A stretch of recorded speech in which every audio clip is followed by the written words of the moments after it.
This is Atomic Shinobi and today I'm going to narrate second and final part of What If Naruto Awakened the Power of Eternal Nothingness. If you enjoyed this video, please like, share and subscribe to this channel. Now wasting no more time, let's start the story. Outskirts of Fire Country. Naruto and Kurenai Yuhi, his observer, strolled silently down the filthy road. He tried to get rid of her for 3 nights, but he knew that if he tried to flee and return to the village to have Sarutobi kill his friends, she would quickly discover that he was the Cage Bunshin.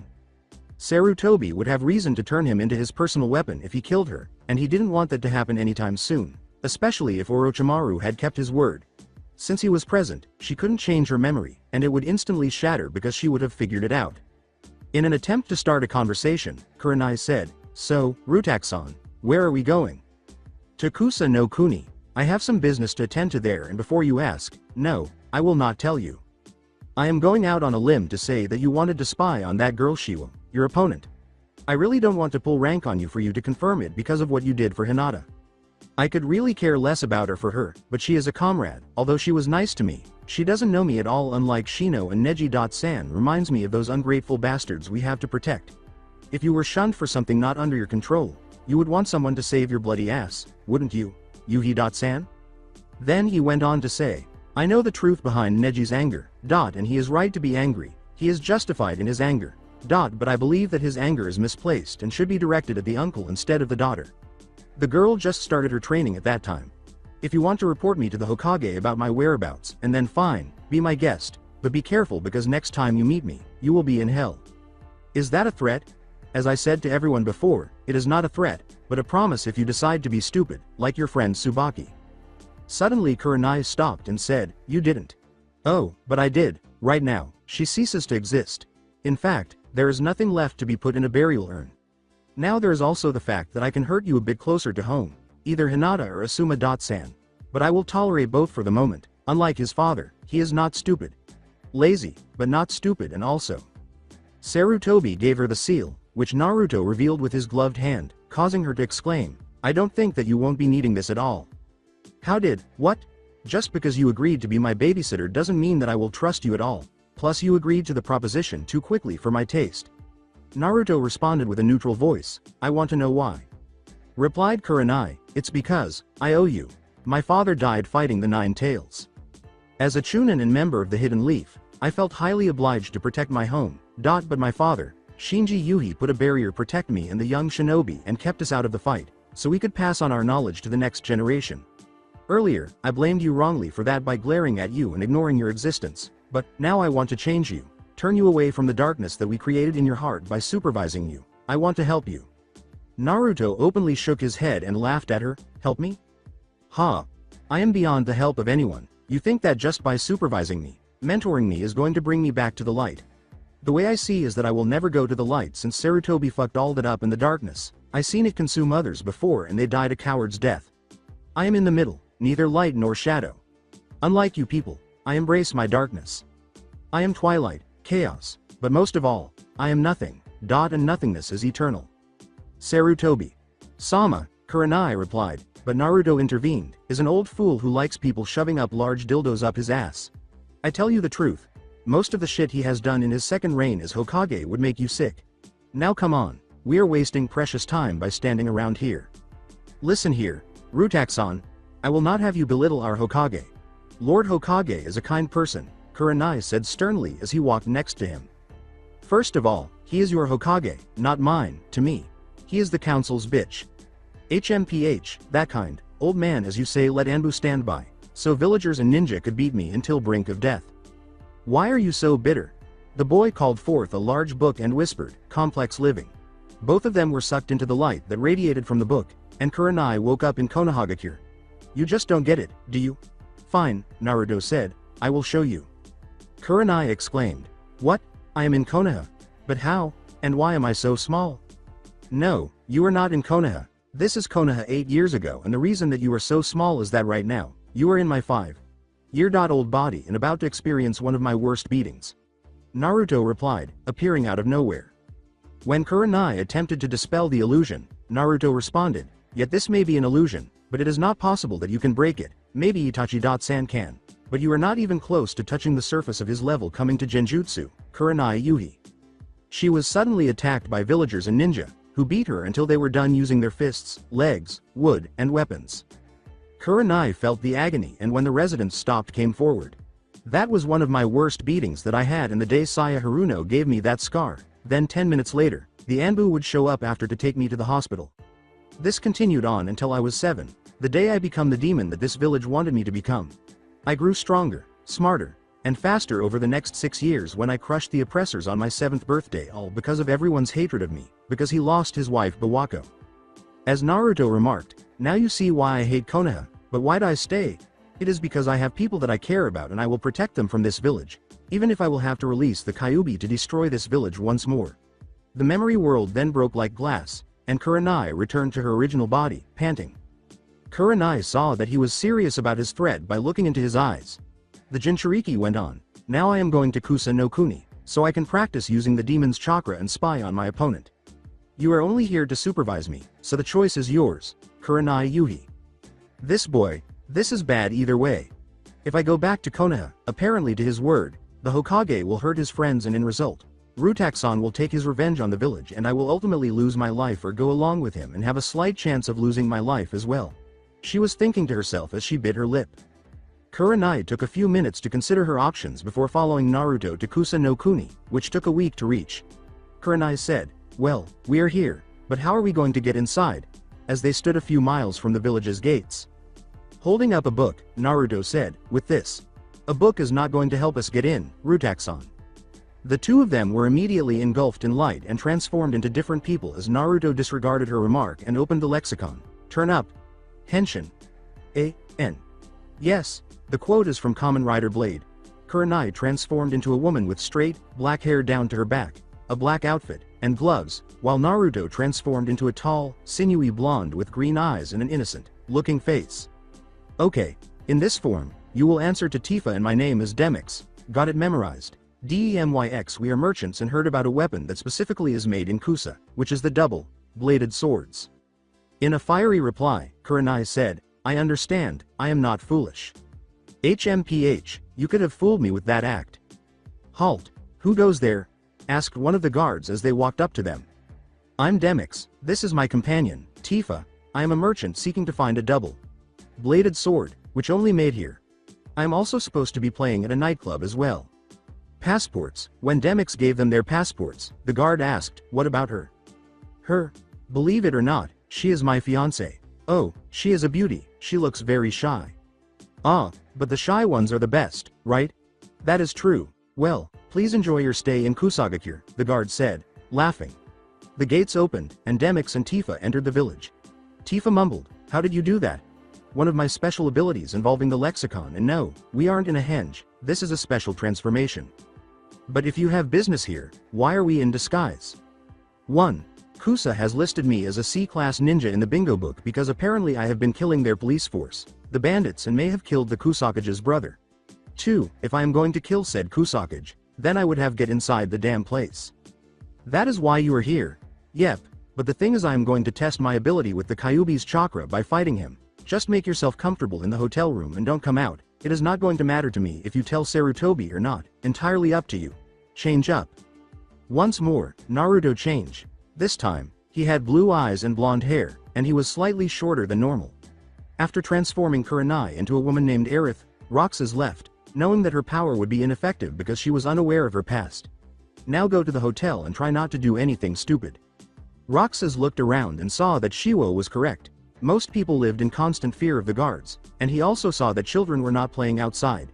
Inwardly, he smirked as he saw Mitsuko, who was being jeered at by some of the younger guards, leading them into the alley on purpose before they fled with terrified expressions on their faces. He eventually located Shiwo and remarked, you know, Shiwo-san, it is going to be very interesting to fight against you in the exams. She exclaimed, Rutaxan? You are here already? Yes, I may as well get it over with now. Do you have the patrol list? Yes, but unfortunately I could not get a map of the tower for you. They are separated among the Jonin who are loyal to them. Meh, I just wing it. Akane may be the strongest Jonin, but I got an ace up my sleeve. Just make sure everyone is inside their homes by tonight. Later that night, Naruto changed into Demyx and performed at the nightclub after learning that Akane would be on the 4th floor of the Kusa Tower. Roxas was unconcerned. When the majority of the guards were intoxicated, Demyx left and transformed into Naruto in order to visit the guard-filled tower. Equipped with ninja weapons he had recently obtained from guards who had been cut off, the Jinchuriki transformed into his original Jinchuriki sat by absorbing some of his demonic lover's chakra. Without warning anyone nearby, the boy stealthily moved into the darkness and killed the guards one by one. As Akane emerged from hiding in his self-portrait, Naruto thought, "This is way too easy," which can only mean one thing, it's a trap. Suddenly, a sizable ninja group surrounded the boy. He was a tall, white man with dark brown, oily hair and crystal clear eyes. The Kusakage had 2 kodachis on his hips and was dressed in the traditional Kusa garb, including a Jonin jack. "Did you think I was going to let you waltz in my village, so you can kill me in my sleep, assassin? Actually I was going to wake your ass up, so I could get some entertainment out of it rather than the cloak and dagger shit. Plus I noticed that you were paranoid as hell. I wonder who the hell you pissed off." Akane mocked him, saying, "It is a good thing that I have guards tailing all visitors in the vicinity that I have not seen, bring the girl in." The Chunin guards dispersed to reveal a battered Shiwo, and she looked up to see Naruto, who was expressionless. "Now you will surrender and submit to me or she dies," the Kusakage retorted. "Doesn't surrender and submit practically mean the same thing, dumbass? Also what makes you think I care about her life? I could just kill you and your guards to be done with it after you kill her. Do you have a better bargaining chip? I have your other companion, bring her in." Naruto chuckled as they brought Aerith inside, saying, "That is a scarecrow you are holding. Actually, she gave you the slip." When Akane shook with rage, Naruto turned to face the outside world and said, "Looks like the time is right. I think I will kill you now." Naruto hurried to the paranoid Jonin leader and slammed his palm into his chest before slitting Shiva's captors' throats with 2 kunai. Kage Bunshin no Jutsu. As one of the clones led Shiwo to the hotel, several more emerged and started to occupy the building. After recovering Akane, Naruto moved to block the Kodachi's attack, saying, "So you do have some skill. Looks like you are going to be far more interesting than your idiot brother. So you are Rutaxon, you will pay for your insolence and the death of my brother. Tell that to someone who cares, Akane," Naruto uttered as he deployed his kunai and kicked Akane. As he blew hot ash, Akane exclaimed, "Kaden. Heizekiho." The Kyuubi Jinchuriki waited until the very last second to roar at the ash, but Akane's teeth clicked. Some of the guards were burned and the clones were destroyed when the room's drapes caught fire. "Get him!" yelled Akane. Naruto yelled, "Power down," as the remaining Chunin charged at him. He then transformed back into his original form and launched an attack on them all. Kage Kunai no Jutsu. He flipped through hand signals as he threw the 2 kunai he was holding at the charging Chunin. The Chunin struggled to stop and were impaled by the force, but some managed to survive by keeping the kunai and their shadow counterparts away from their critical points. The fire had spread too far to be contained, but one of the Chunin exclaimed, "Sweden. Mizurapa," as he created a jet of water to douse the flaming drapes. After the other 4 attacked, Naruto removed Itachi's Tanto and protected himself from their assaults. One attempted to attack him, but Naruto deflected his weapon hand, stabbed the Tanto and the Chunin's hand against the wall, and then punched the chin with his kunai. One of the Chunin then kicked him in the back after punching him in the face. As he leapt into the air and performed a split kick, Naruto uttered the words, "Okay. Assholes, my turn."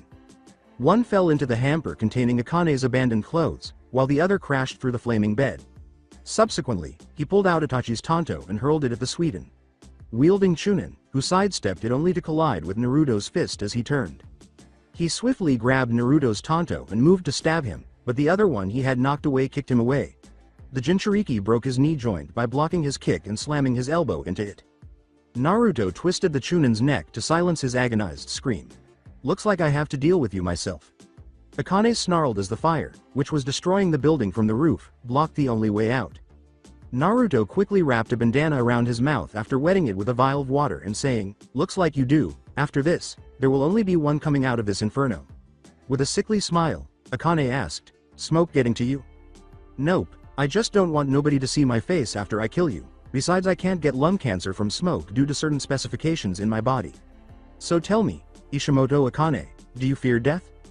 Akane slid into his stance and launched an attack, saying, "No, but it looks like neither can use ninjutsu to win this battle of death, so it looks like my forte will be coming into play." Naruto's torso and arm were partially singed and slashed. "So you are a wind and fire type ninja, eh? Hey, this will be fun." Naruto laughed, but he also thought, "I hardly saw him moving to attack me, So this is the power of Kusagakure's best. He put away the Tonto and attacked Akane with a fierce high kick, but Akane bowed backwards, only to have the Jinchuriki grab his shoulders and push him down. Naruto fell to the ground as Akane spun in a windmill, and he scrambled over his victim to stab him. To prevent the blades from impaling his eyes, Naruto coughed both wrists. He then gradually moved them away from his head to give Akane a headbutt. When the metal plate headband broke Akane's nose, he clutched it and Naruto threw a heavy haymaker at him to knock him away, but Akane ducked and swung at his opponent. Despite a few cuts and bruises, the Jinchuriki managed to dodge and weave. Naruto cut at Akane's wrist as he attempted a thrust, causing him to drop one of his kodachis and send an elbow into his ribs instead. The boy placed the blade in a reverse grip and flipped it up. Akane said, "You're going to wish that you hadn't done that." More of Tomomi's chakra was called forth by Naruto, and Akane gasped as he saw his wounds healed in a matter of seconds and his eyes gradually changed from a serene indigo blue to a fiery red. As he stepped in front of Akane, who barely blocked with his forearms, Naruto retorted, "Let's see if you can keep up now." The force caused the floor to give way, and they fell into the tower. An epic free fall battle between Naruto and Akane began. As they fell, flipping in the air, the two clung to each other and started hitting each other. Then, as Naruto fell, Akane kicked him away and landed on a sturdy beam after bouncing off the wall to run to the window. As he fell, the Jinchuriki saw a pole and quickly looked around the building. He walked over to it, grabbed hold of it, and swung forward to land on top of it. He then leapt slightly to bend it and land on the beam that Akane was on. "Time to die," exclaimed Akane as he ascended and removed the kodachi that she had dropped. "You first," Naruto retorted, blocking his attack. The two then engaged in a sword duel while balancing on the burning beam.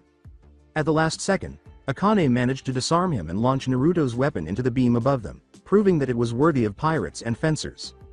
Naruto quickly tipped the sword out of Akane's reach and used Tomomi's chakra to plunge his hand into Akane's chest after he caught it in his hands and pointed the blade to the side. He then killed the Kusakage instantly by catching the kodachi in his free hand and stabbing him between the collarbones. The Jinchuriki then swiftly severed Akane's head and swiftly removed his hand to seize it by his oily hair. Just as the beam broke, he jumped to get the other kodachi after putting the first one in his belt. With a loud crash, he swung toward the window, taking the kodachi and head with him. He left Akane Ishimoto's head on the broken, burned desk, which amazingly survived, and walked away with a slight limp as the Kusakage tower was destroyed, waking everyone up and allowing him to lose himself in the chaos. When Naruto arrived at the hotel room, Kurenai and Shiwo were wrapped in bandages. "Let's go, woman, we have overstayed our welcome," he said, turning to Kurenai. "What did you do?" "Let's just say that the Kusakage didn't like my music and negotiated with him, with excessive force." "You actually killed the Kusakage? Are you crazy? Is your boyfriend lazy as hell and smokes a lot?" "The answer is yes, but I am not crazy, just legally insane. Plus I was paid to do it, so please stop acting like I slaughtered a whole village. It was only one tyrant and the majority hated him now.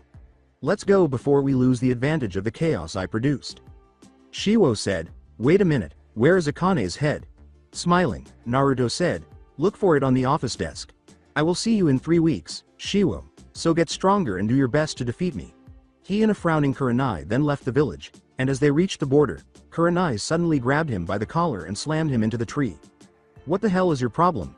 You are supposed to be training using the demonic chakra contained within you, not making a name for yourself by being a cage killer." Note to self: keep my guard up always when I am trying to limit up myself. I relied on my shield way too much.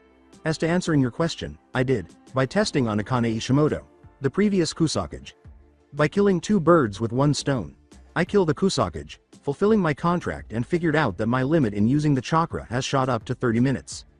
You are impossible to deal with. I have no choice then, Rutaxon, I am placing you under arrest for insubordination. As he kicked her in the crotch, causing her to gasp in agony, he yelled, "Like hell you are, bitch." Before pushing her away, he fell through a black portal that appeared out of nowhere while he was so furious. "Where the hell am I? What did I fall through? It's really dark in here," Naruto thought as he woke up.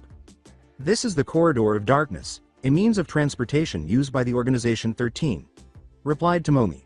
A swarm of white creatures suddenly materialized in front of Naruto after he heard a noise. "We are at your bidding, my liege." "What? Those are nobodies, the lower rankings of the Organization 13 since you have their power, and you can control them." "I see, but I wonder how did I make the portal?" "Your anger is the key. You didn't want to be caught and your anger escalated to the thought that Kurenai-san was going to arrest you for insubordination. A normal person would have their heart corrupted by entering, but you have the power of the organization and the coat that you were wearing as well. So by using my dark emotions as a base, I can summon a corridor of darkness to travel across the 5 countries, and I can summon the nobodies basically as well. Yes, but to get your army to increase, you must kill people with strong hearts to release their nobody and control it. As he created another portal and emerged to land behind Kurenai and knock her unconscious, Naruto thought to himself, and the best place is Konoha. How convenient that the invasion will be coming up soon. Bitch, you are so lucky I need you right now or I would have killed you. With Kurenai's body in tow, he traveled to Konoha via the corridor of darkness, fully aware that if the darkness had slightly tainted her heart, he might be able to persuade it to join him and have an inside woman in the Hokage's inner circle.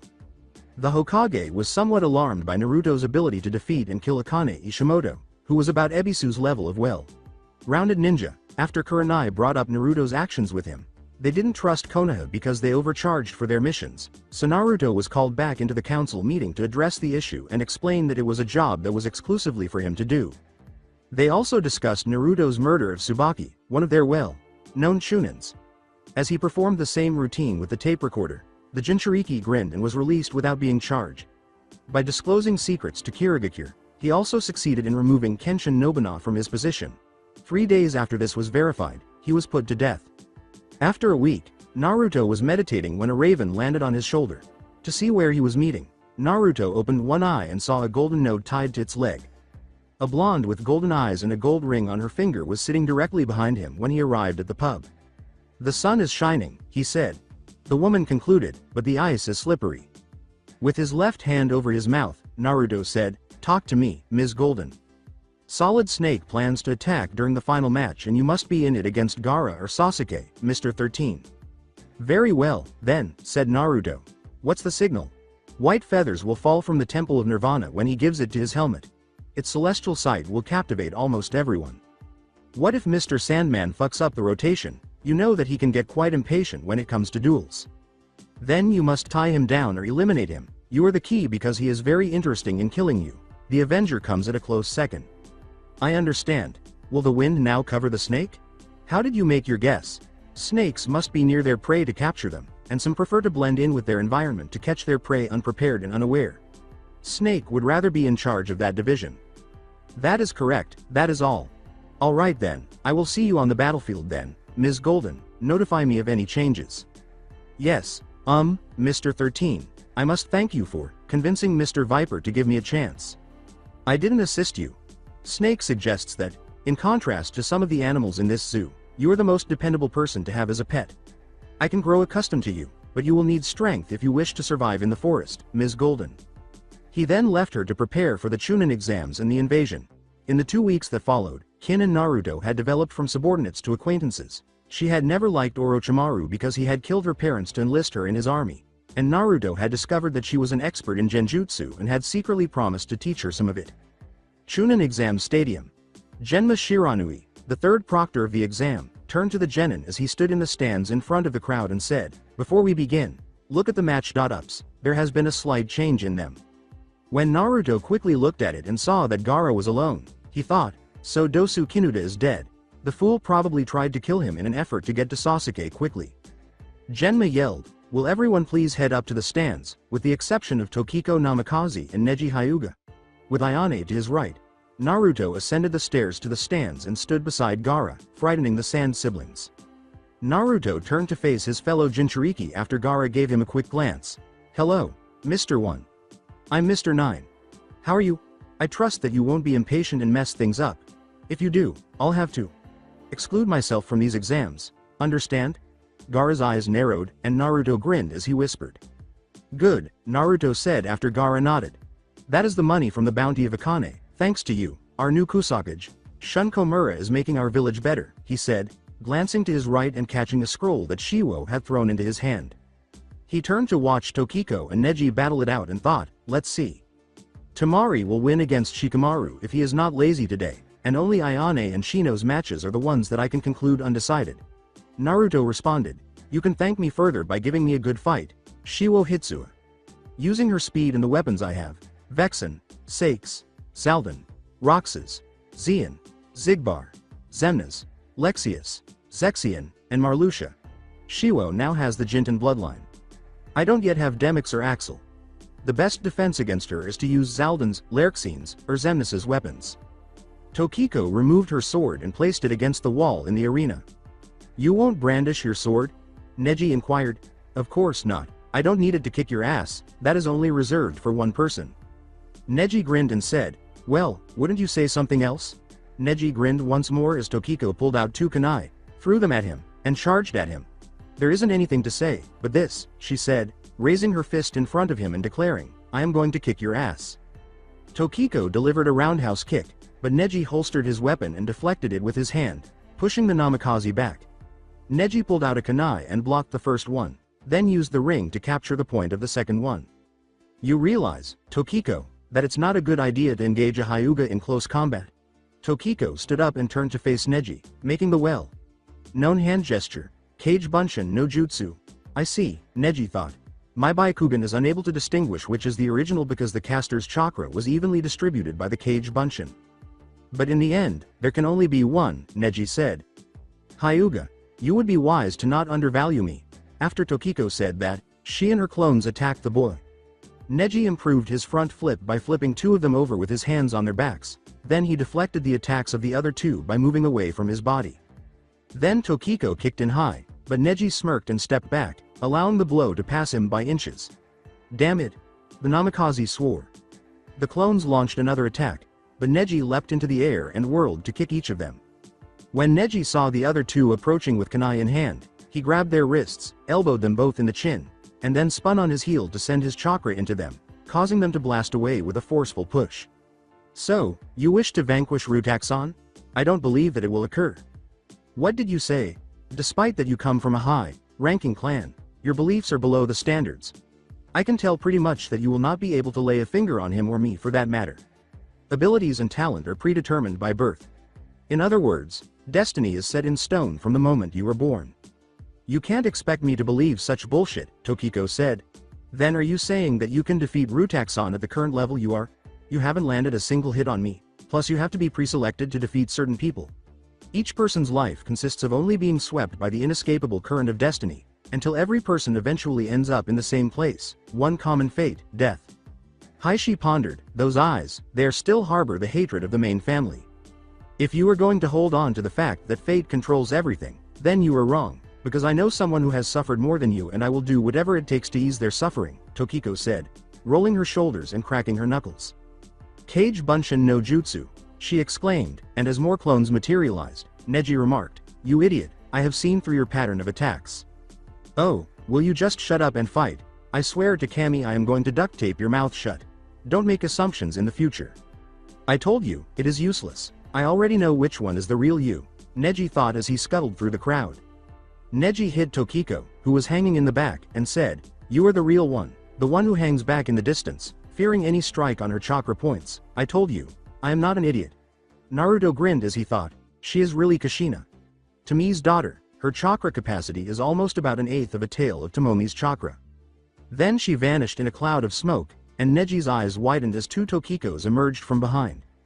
Tokiko coughed up blood and grinned, saying, and, I told you, not to make any assumptions in the future, it could get you killed. Sweden. Mazarapa. Kaden. Shakaho. Neji was thinking, she is clever, never thought that you would make me use this.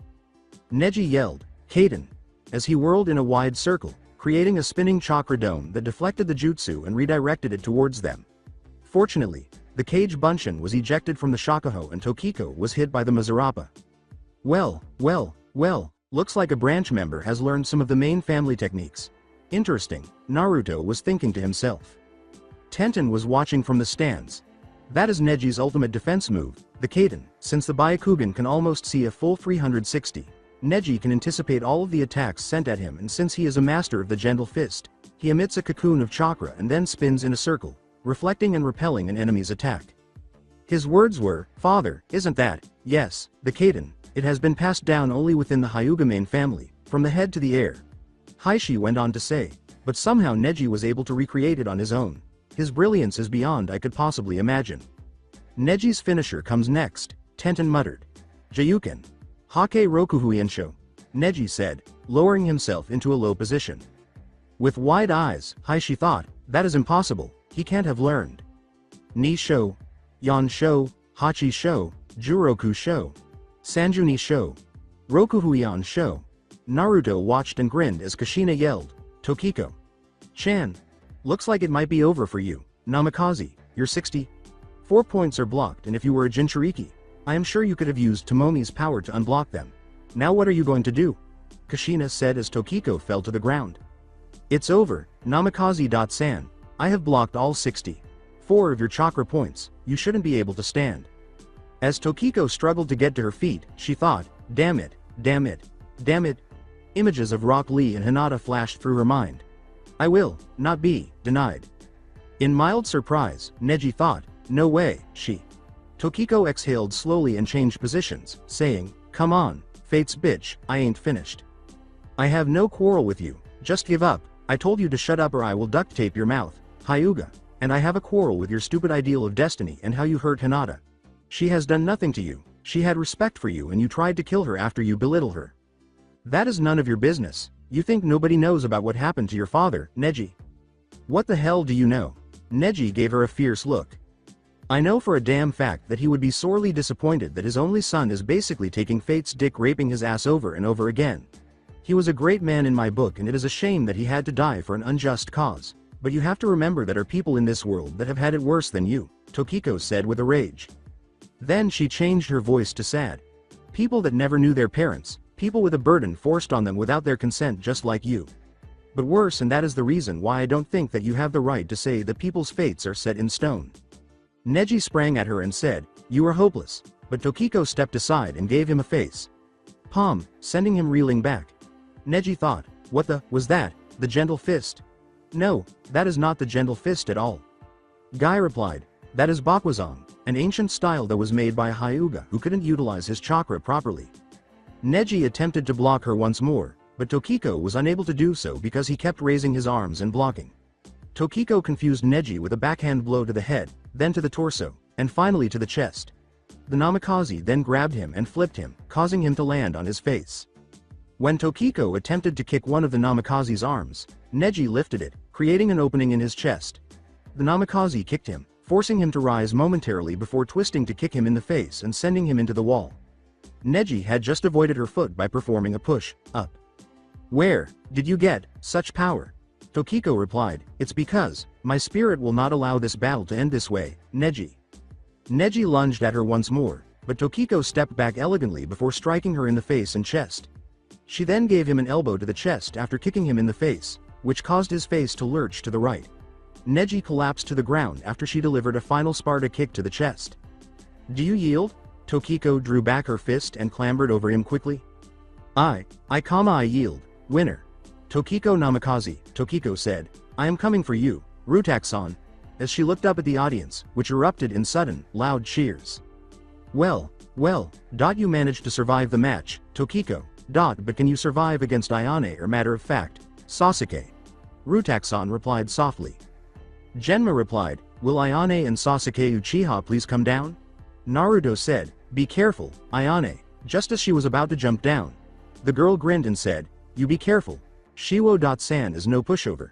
She then leapt to the ground as Sasuke performed a shunshin with dancing leaves. I am going to enjoy beating the shit out of you, you slut, sneered Sasuke. Gripping him, Ayane said, you can try all you want. Match 2. Ayane Uchiha vs Sasuke Uchiha, begin. Kaden. Gukaku no Jutsu, said Sasuke as he flipped through the hand signals.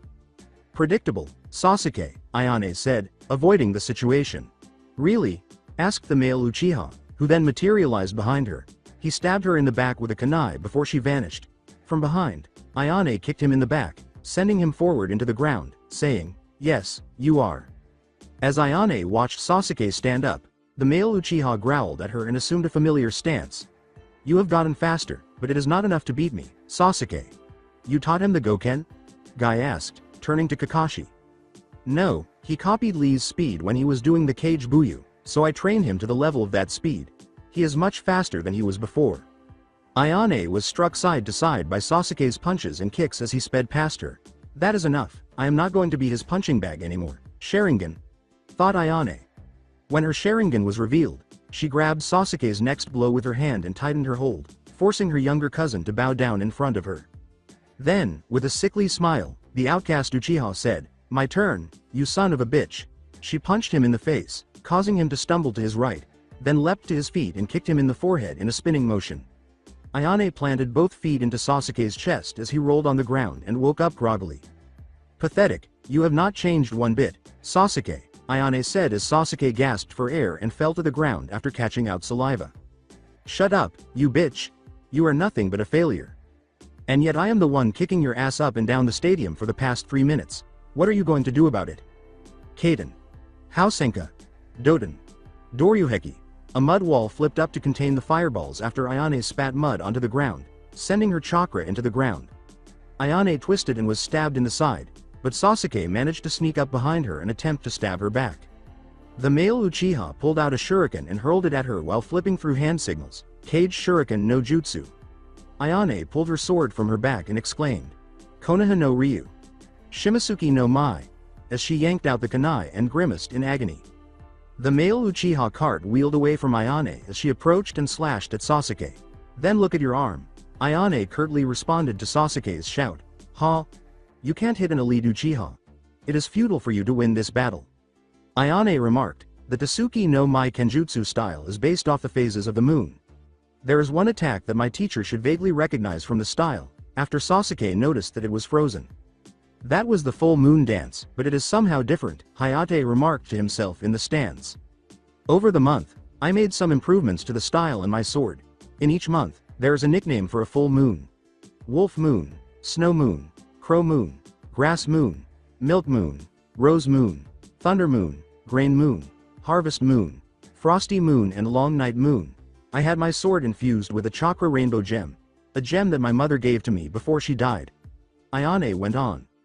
The female Uchiha then assumed a stance and exclaimed, "Now let me show you the next dance, Konoha no Ryu. Shitabi Gibis."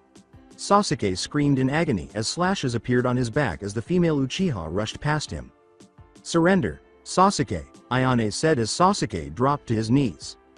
Ayane cut his hand slightly and said, "Either you surrender and live, so you can kill Itachi, or you move and lose an eye. The choice is yours." Sasuke gritted his teeth and said, "I surrender." "No, it will not end this way," he yelled as he moved. Winner. Ayane Uchiha. After putting her sword away and turning to face the stands, Ayane unexpectedly felt lightheaded and collapsed to her knees. What happened to me?" As he kicked her in the wounded side, Sasuke remarked, "Finally it kicks in. That kunai I stabbed you with happened to be laced with poison. It disrupts your chakra and makes you weak, so now I can do what I want to you at this point." With a quick shunshin, Naruto said in a whisper, "Oh, hell no."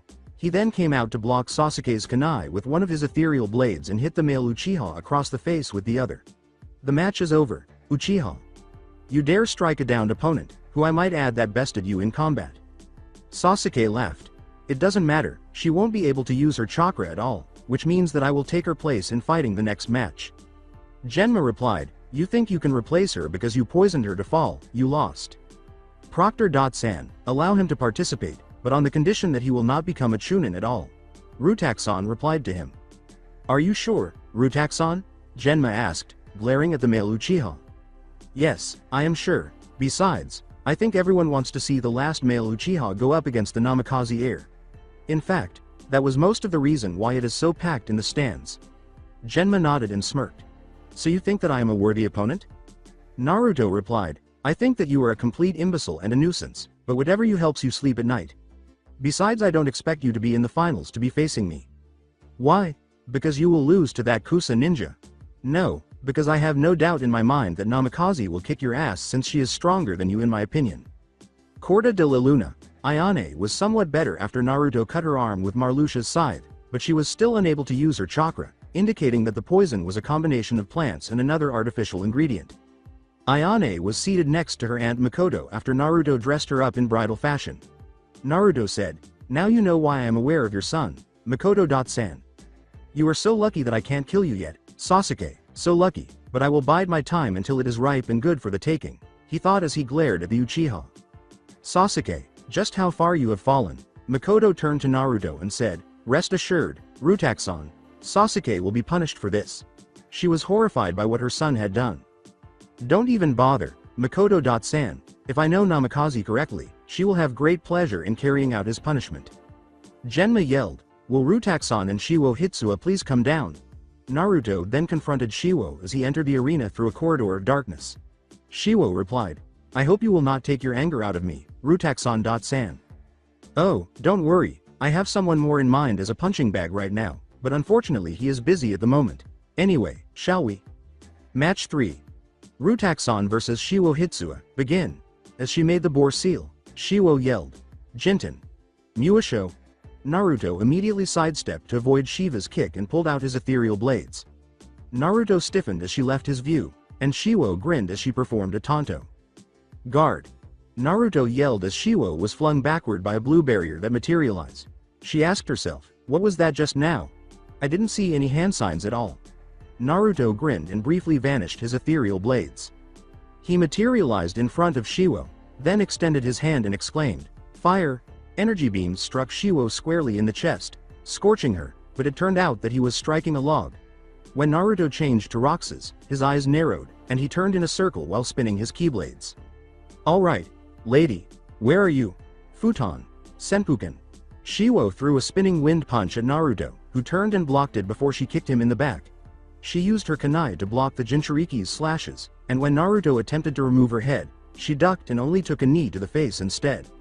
As he used his chakra to create 13 pillars of light to envelop himself, Naruto remarked, look like I will have to get serious. He then directed these pillars of light toward Shiwo, who ducked out of his way and was struck by Naruto's wide, sweeping blows. What? He can actually keep up with me using Jinten.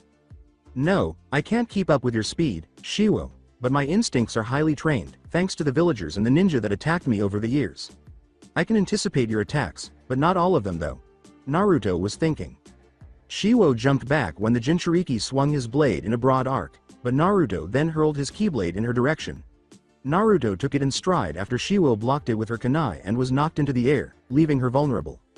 Blood spurted from the Kusa ninja's chest in a misty X pattern as Naruto overpowered her despite her best efforts to defend his strike.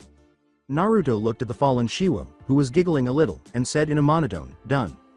Of course, you have gotten stronger. I know, you did have me on my ropes for a good while, considering you were faster than made a guy without him using his weights of his. You have the possible potential in defeating me, Shiwo. I hope we can meet again in the near future soon. Winner. Rutaku-san. As Naruto left the arena to start the next match, the audience applauded in turn. Genma said loudly, now, will Sabaku no Kankuro and Shino Aburame please come down?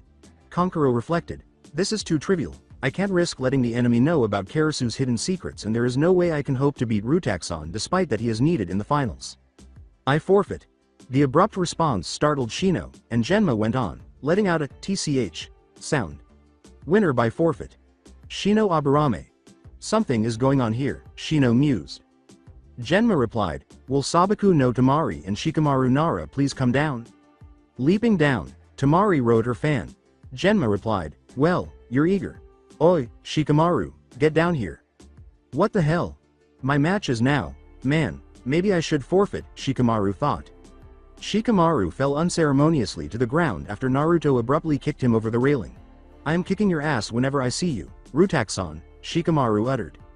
Tamari responded, come on, get up, are you going to just lie down all day? I got stuck with a girl again? Shikamaru thought. If you won't come, then I will, Tamari yelled at him.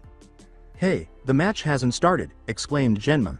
The indolent boy swiftly removed two kunai and embedded them in the wall behind him, but Tamari ignored him and slammed the iron fan onto Shikamaru. I hate to fight and I don't care about being chunin, but I can't stand losing to a woman. So I'll guess I will take you on. Shikamaru grinned as he stood atop the kunai with his hands in his pockets. You know, she said. With a sly smile, Tamari blew a wind strike at him while opening her fan. Tamari glanced at the smoke billowing and said, well, he's great at running. Tamari pondered, okay, he is a ninja that uses shadows and probably trying to lure me into the trees. I will fall for that. The lazy Shikamaru thought, oh man, those clouds are lucky, so free. I really don't feel like doing this.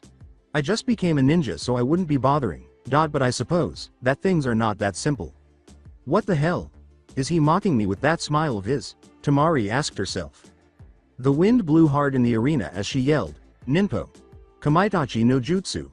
While swinging her fan, Tenten was thinking, that move was the one that knocked my weapons so easily. Shikamaru will have his hands full in fighting that girl. A line of shadow suddenly materialized, speeding toward Tamari, who hurried back until the shadow began to fade. Hey, there is a limit to how much you can shrink, stretch or change your shadow, isn't there? You can't stretch it any further than your normal shadow's surface area no matter how you change it. Laughing, Shikamaru said, that's right. Tamari then shut down her fan and measured the distance, 15 meters and 32 centimeters. He can use other shadows, but he can't control them, so he is using the shaded area to increase his length. But unfortunately, no matter if he goes to the edge, the length will be the same. Tamari is better at long-range fighting. This match is over, Kankuro thought to himself. Kurenai questioned, what is that? A hand sign? As Shikamaru scooted down and assumed his thinking pose. Laughing a little, Asuma stated, no, it is a habit of his when he is a spot. He does this when he is in a shogi match. According to Kurenai, this is not a shogi match. Asuma responded, true, but in ancient times, it said that shogi was used to plot strategies. I did an IQ test to mess with him and what I found was startling. His IQ is over 200, he's a freaking genius. According to Kurenai, but his grades were worse than Kiba's. Asuma responded, judging them on grades doesn't prove that they are strong at all, Kurenai. Or have you forgotten that Rutaxan basically beat the shit out of the Uchiha every day in the academy and he can handle himself against most Chunin and a few Jonin? What? Naruto is at least Chunin level. The reason that Naruto bested Jonin most of the time was pure luck and effective taunting, which explains how he beats Kushina-san and Kakashi-san. But fighting against Zabuza was a hard task for him, he told me himself. I never believe Hitaki's lies about the boy.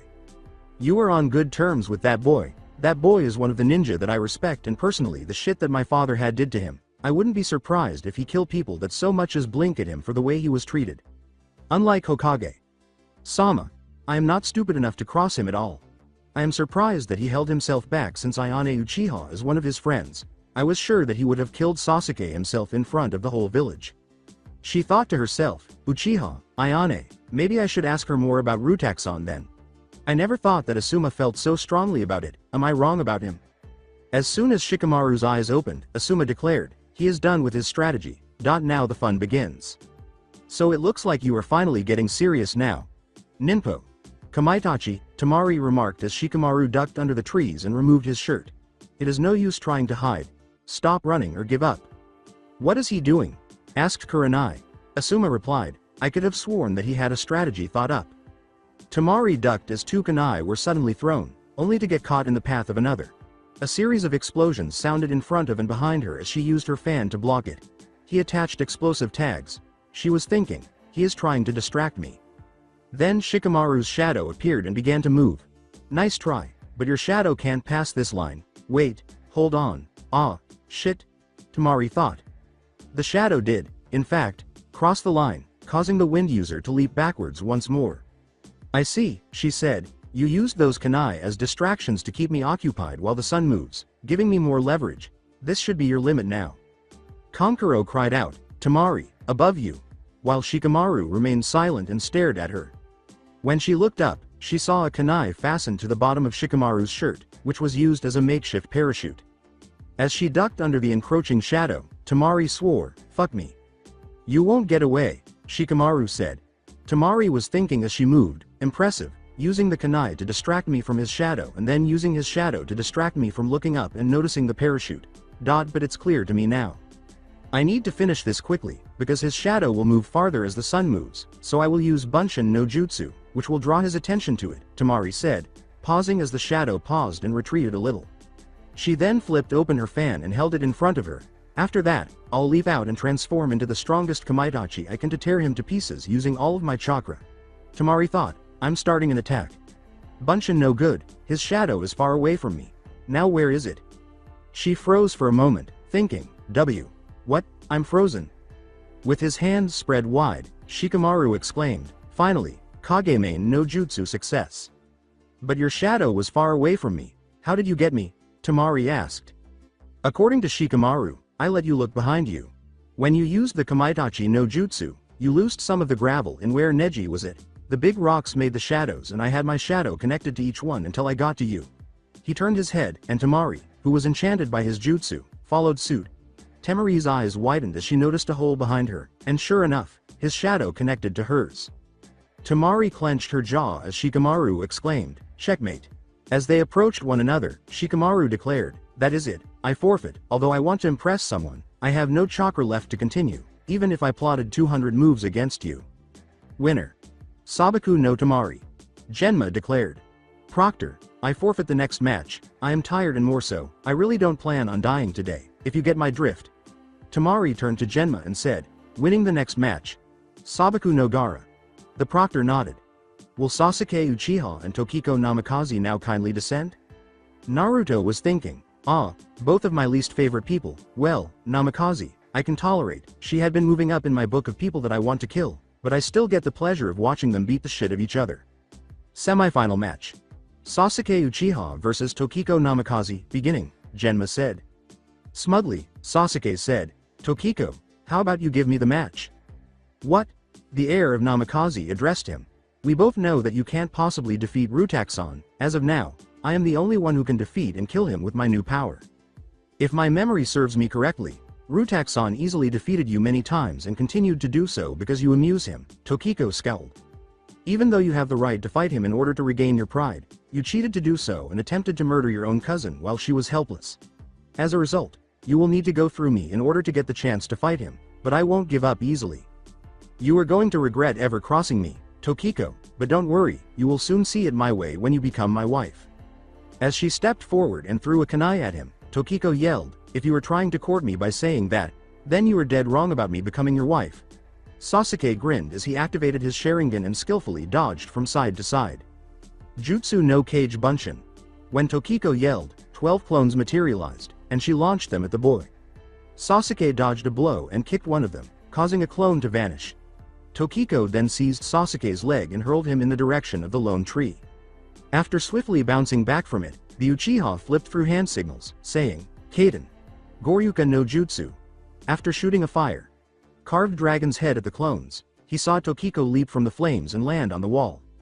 He is so fast, it is like he is a carbon copy of Lee with his weights off. Wait, that is it, Tokiko thought as she blocked most of Sasuke's blows as he swiftly followed her up the wall and they started trading punches and kicks. When he battled that Yoroi guy back then, he imitated Lee's move. You imitated Lee. Not necessarily. I simply imitated his speed in order to develop a strong jutsu that I plan to use against Rutaxon. Sasuke grabbed her shirt and threw her away from the wall, saying, "Now move aside and remember your place." "Huh, like you can put anybody in place," Tokiko said in a mocking tone as he flipped to land on the wall. "You would be nothing in this village if it weren't for your brother, who bestowed upon you the title of last male Uchiha. You are still blinded by your pride and obsession with Itachi, even though you joined the academy only to outperform your brother. Shut up, you Namikaze whore. I'll teach you to speak poorly of me, and you'll end up being my bitch," yelled Sasuke. He swiftly grasped his left hand by going through the ox, rabbit, and monkey hand signals. Kushina was thinking, "Kakashi, you taught this boy the Chidori, then it is a good thing that I had Jiraiya teach her father's most frequently used technique, but using it against my daughter is unforgivable on his part." "Kage Bunshin no Jutsu," said Tokiko. The Rasengan, I was wondering when that technique was going to show up," Naruto remarked as a clone emerged and started spinning the chakra that the real Tokiko had collected, creating a blue ball of spinning chakra. "Rasengan? Is that the method of the fourth? I believe that was lost forever," Shino inquired. "No, Shino. Her mother and Jiraiya are the only two people who might be aware of it. The Rasengan is a well-known jutsu that the Yondaime and his Hiraishin created. The entire 5 great countries respected his power and feared those 2 jutsus." He turned to face Sasuke and said, "And the jutsu that Sasuke is using is called Chidori, which is a cheap imitation of the Yondaime's Rasengan and was originally developed by Kakashi Hitaki. As a child, I was fortunate enough to be aware of its effects. Although it does the same amount of damage as the Reikiri, it is not as strong." When they arrived at each other in the center of the arena, Sasuke ran down the wall and Tokiko ran back at her opponent. "I will win." As they got closer and closer to one another, they both thought. Chidori. Rasengan. The proctor, Genma, was forced to move toward the entrance of the steps to avoid being struck by the lightning and chakra whips that erupted around the arena as the 2 fighters engaged in a power struggle. Suddenly, the 2 were blasted back by the sonic boom that their jutsu created, leaving their bodies imprinted on the opposite wall. "Damn, my Chidori got knocked away by that much." Doden. Jutsu no Shinju Zanshu. Sasuke was immediately pulled into the ground, and Tokiko was holding her sword, which Kushina had made herself so she could draw it quickly. Yield, Sasuke. Or else. I'll pierce one of your eyes, Tokiko said. Furious, Sasuke muttered, I yield. Louder, for everyone to hear. I give in. Tokiko Namikaze is the winner. Naruto was somewhat pleased with the outcome, but he thought Sasuke should have been severely disfigured. The audience erupted in cheers and mixed cheers for those who supported the Uchiha. Will Rutaxan and Shino Aburame kindly descend next? Proctor.san, I forfeit the match, Shino responded. Logically, Naruto would be the winner in this round. As he nodded, Genma reflected, he is correct. He knew Rutaxan from the academy. Shino was his first sparring partner, and even with his Kakaichu, he was unable to breach his invisible defense. Going up against Gaara would have had a worse outcome for him. Unquestionably Chunin material. Rutaxan won by forfeit. Will Rutaxan return now, and will Sabaku no Gaara kindly descend? The Tokubetsu Jonin, who was chewing senbon, yelled. The Kyuubi Jinchuriki saw that Gaara was holding his head while he was twitching and remarked, Oi, Proctor, you may want to go back to the steps again. This could get ugly. Naruto grinned as he leapt down to the arena and Gaara appeared in front of him using his trademark Suna Shunshin. Don't worry, mother. I know I gave you some bad blood a few weeks ago, but this time, it will be exquisite. Naruto said, Gaara, that thing inside of you isn't your mother, but an insane psychopathic being of chakra. Genma nodded as he gave the two the go, ahead to start. Come, Gaara said after twitching one last time. As you wish, Naruto said, and the Jinchuriki thought, let's see, his elemental weaknesses are wind and earth, so using Zaldon's or Lexeus power is a bad idea. Besides, I don't have any of Demix's or Axel's weapons. Despite its effectiveness, Lerxene does very little harm to him because of his outer shield. I'll stay away. My best options in this situation are Xigbar and Lerxene. Are you ready, kiddo? Naruto said, leaping back and calling forth the free shooter's weapons. He fired several laser arrows at Gaara, but Naruto made a rift in space to bounce them off course and aim at Gaara at various points. Gaara's sand moved to block his shots. After the sand was transformed into glass, Naruto used more of his power to surround himself with blue light and combine the arrow guns to form a strong, rather large laser arrow. Nagaraboshi.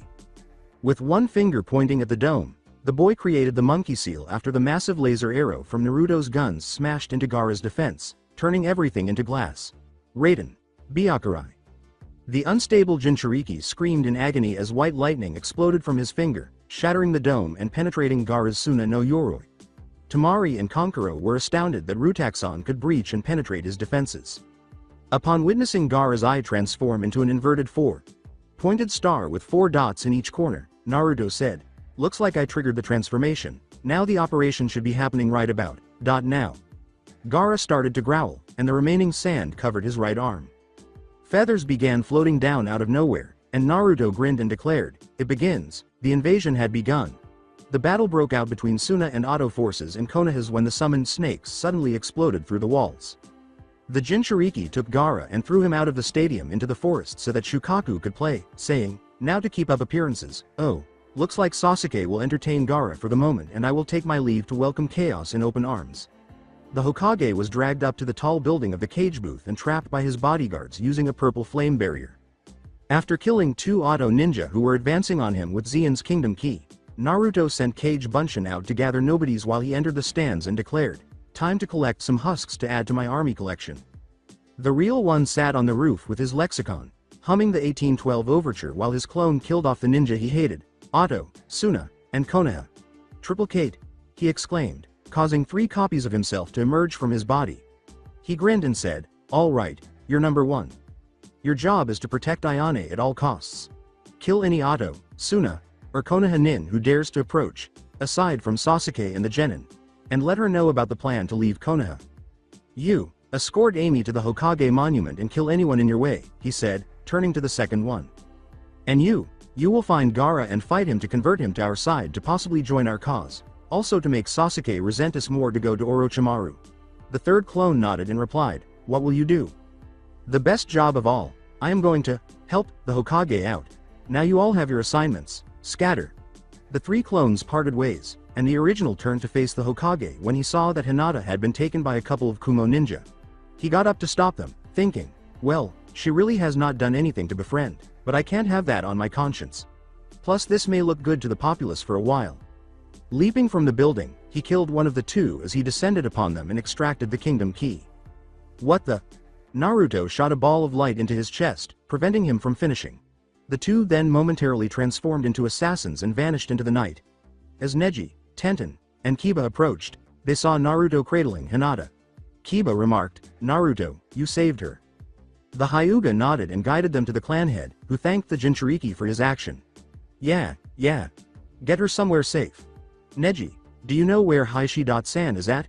The Hyuga asked. As he watched Sarutobi battle Orochimaru with some of the Anbu, the boy thought, HMPH, that snake man is very eager to kill his former sensei, but then again, with the shit Sarutobi has done, I would kill him too. He left the three to watch. You guys were too slow to get to him again? Are you sure that you were the elite? Said Naruto. The Jinchuriki appeared inside the barrier between Orochimaru and Hiruzen after opening a corridor of darkness, but the captain and his followers remained silent. With his scythe slung over his shoulder, Rutaxon remarked casually, "Well, this looks like this is an interesting mission. I hope you don't mind crashing it. You must be Rutaxon. Your reputation precedes you and I have a bit of respect of putting this old man in his place. You should help me destroy this pathetic village along with this old man." Orochimaru grinned broadly. Rutaxon grinned back, tempting offer, I would take it, then, aiming to grab the snake Sennin's head, he teleported behind him and said, "But Konoha is mine to burn to the ground." Orochimaru's body turned to mud as soon as Naruto finished his sentence. I have more reasons to destroy this place than you, Orochimaru. Sorry, but I believe that I will have to stop your ambitions here, plus I still need the pathetic old man to milk him off a few favors. I am right here, damn it, the Hokage said, giving Naruto a fierce glare. Naruto twirled his scythe away and called forth his lance, saying, I know, and there is nothing you can do about it to stop my mouth unless you want me to leave and bring your chances of survival down, so how about we get this started? Shall we dance? He asked. Hiruzen exclaimed, Kachiyose no Jutsu, as a plume of smoke lifted in front of the Hokage, revealing a large, humanoid monkey known as Enma, the Monkey King. With disappointment, the summoner said, Orochimaru, so your greatest mistake has come back to bite you in the ass. I told you should have killed him. I know, please, I need the Kanyangoi. Enma hanged into an adamantine staff and said, okay, I'll help you this time and we'll make sure he's dead. Naruto's eyes lifted as Orochimaru started to laugh, saying, kill me. It is too late, for I am now immortal. He gripped his face to reveal a woman's face, and Naruto said, so I am guessing that you can switch bodies. But your jutsu is incomplete. That is why you need Sasuke to his Sharingan to better understand it and perfect it, so you can keep the Uchiha bloodline. The snake Sennin laughed, well, Rutaxon.kun, it seems you have figured it out, but too bad you won't live to see the fruition of my plans. Naruto responded, if this village couldn't kill me, what makes you can? Hiruzen regarded Naruto suspiciously and said, enough, but, Rutaxon, how did you get in here and why are you helping me? Naruto looked scornfully at the elderly Hokage and said, trade secret and I get brownie points with the elders for saving you. Besides, if anyone deserves to kill you, it might as well be me. With an inward smirk, Orochimaru reflected, and the old fool falls for the trap, time to lead him away. Then it looks like that I will have to kill you both, you will not be leaving here alive. Kachiyose. Edo Tensai. Stop the first one, cried the Jinchuriki as the coffins appeared with the kanji of 1. Sarutobi had no time to argue and prevented the first coffin from rising, and the next two with the kanji of 2 and 4 appeared after that. Why did you make me stop the first one? It had the Shodem in it, Naruto smiled. Ain't it obvious? I want to kill him after I tell him how Konoha has treated his so-called hero. You can deal with the second since he was your sensei and your affinities cancel out his enormous water affinity, plus you know more about him more than I do. When the two Hokages emerged, Tobirama exclaimed, Saru, is that you? You have gotten old. Minato looked up and said, Naru, but was caught by the neck and sent into a corridor of darkness before he could finish, as Sarutobi dealt with Orochimaru and his sensei. Naruto looked over his shoulder and remarked, don't you dare die, old man, I still haven't finished making you my bitch. Orochimaru said with a sadistic smirk, well, let's get down to business on killing the third Hokage. Now, sensei, prepare to die. The old man tore off his Hokage robes to reveal his battle gear and said, you will be the only one dying here today, Orochimaru. Sarutobi gave him a disapproving glare as Naruto left. And here I thought that I had to wait until hell to come to kill your ass, Namikaze. Looks like I have to thank Orochimaru after all, Naruto said calmly as Minato was launched flying out of the portal into the center of the stadium. He was grinning savagely. Naruto, I understand that you may be angry. Oh, now you recognize my feelings. I'm so flattered. And don't you dare say that name. That name is reserved only for people that I respect and trust. My name is Rutaxon, and for us to really acquaintance with each other, how about I give you a synopsis of my life while I am kicking your ass up and down the court? What are you talking about? You are a hero, Naruto called upon Zemus's light clubs. Hero? More like the pariah, the bane of Konoha itself. Let me give you a synopsis on my life. For 7 years, I have endured poisonings, beatings and attempted assassinations, all from your beloved villagers. All of them were mostly organized by the villagers, the Anbu Black Ops, most of the Uchiha clan, and lastly, your bitch of a wife. That is not true. Kushina would never break. Minato's speech was interrupted when Naruto struck him in one of his faces. It is rude to interrupt when a person is telling you a story, and I thought someone of your stature would learn some manners. Now, Anbu were supposed to protect me, but most of them overlooked to see the pain in the so-called demon's eyes, including your old student. Matter of fact, he tried to kill me, that cheap knockoff of your Rasengan. What did he call it? Chibaki? Chewbacca? Chidori? Yeah, it was Chidori. Only 4 of them consented to your wish, and now most of them are targeted by the whole populace. Minato stood up and touched his cheek as the Jinchuriki. But on the eve of my 7th birthday, everything changed. I activated my bloodline during a mob attack, and you want to know that I did to them? I killed them. This alley that we are in was filled with blood and guts. You can even smell it still. I changed my name, and every mob that attacked me, I killed in cold blood. I also beat the hell of your stupid wife's ass. Minato was horrified and incensed at the severity of the wounds when Naruto showed her a picture. She would still be recuperating if it weren't for the remnants of Kyuubi's chakra still present in her. N. Rutaxon, you must understand, I didn't do it for my daughter only, I did it for the village. Madara Uchiha would have stopped at nothing to gain the Kyuubi, and putting it in my daughter would make it worse. But your wife would have treated your daughter differently, and I would be a normal kid, only as an orphan. I see, my daughter hasn't gotten through to you. Of course, you think that I would trust her after all. She could befriend me and then try to stab me in the back. Minato nodded his head and replied, no, you see, I had a feeling that some of the villagers wouldn't understand your situation, the burden that I placed upon you. It must be hard to have such a beast inside. Whack.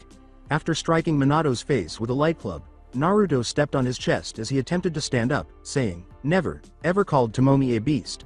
Although she may be a demon, she is one of the few people that treasure the most. If you ever insult her again, I will kill you.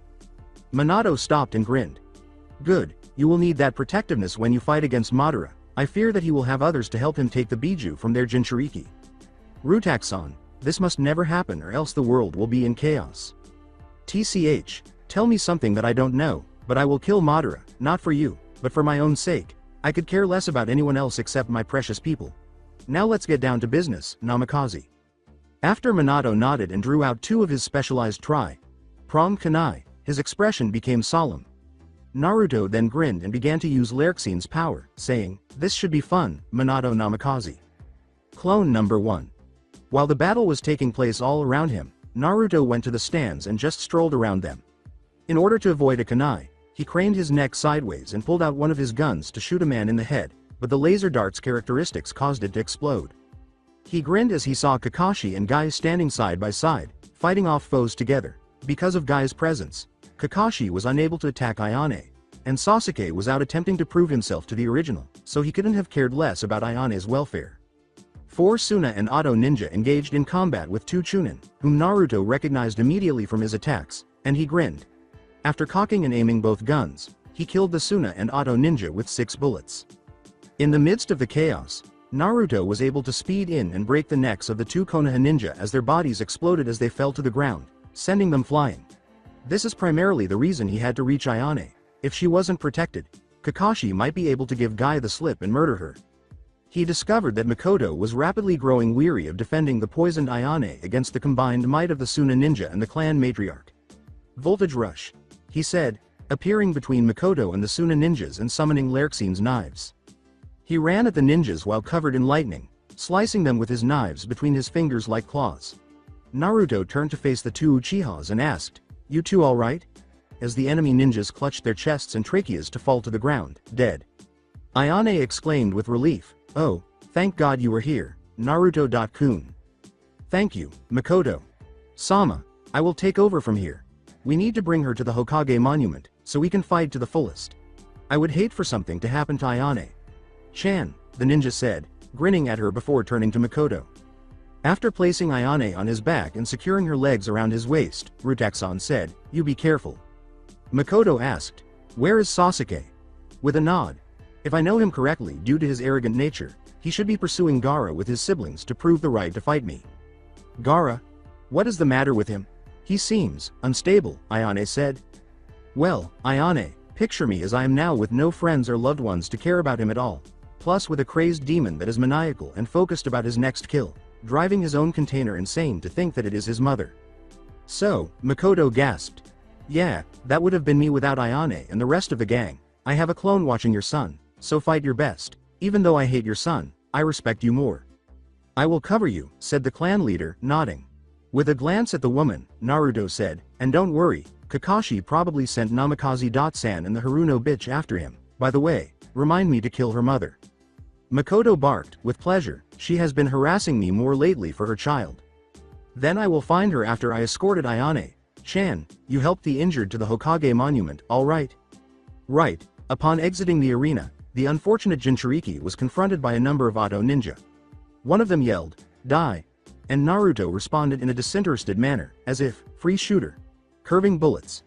Drawing his weapon, he swung it in a broad arc and pumped to the enemy ninja's approval before lowering himself as the bullets entered their bodies from their blind spots.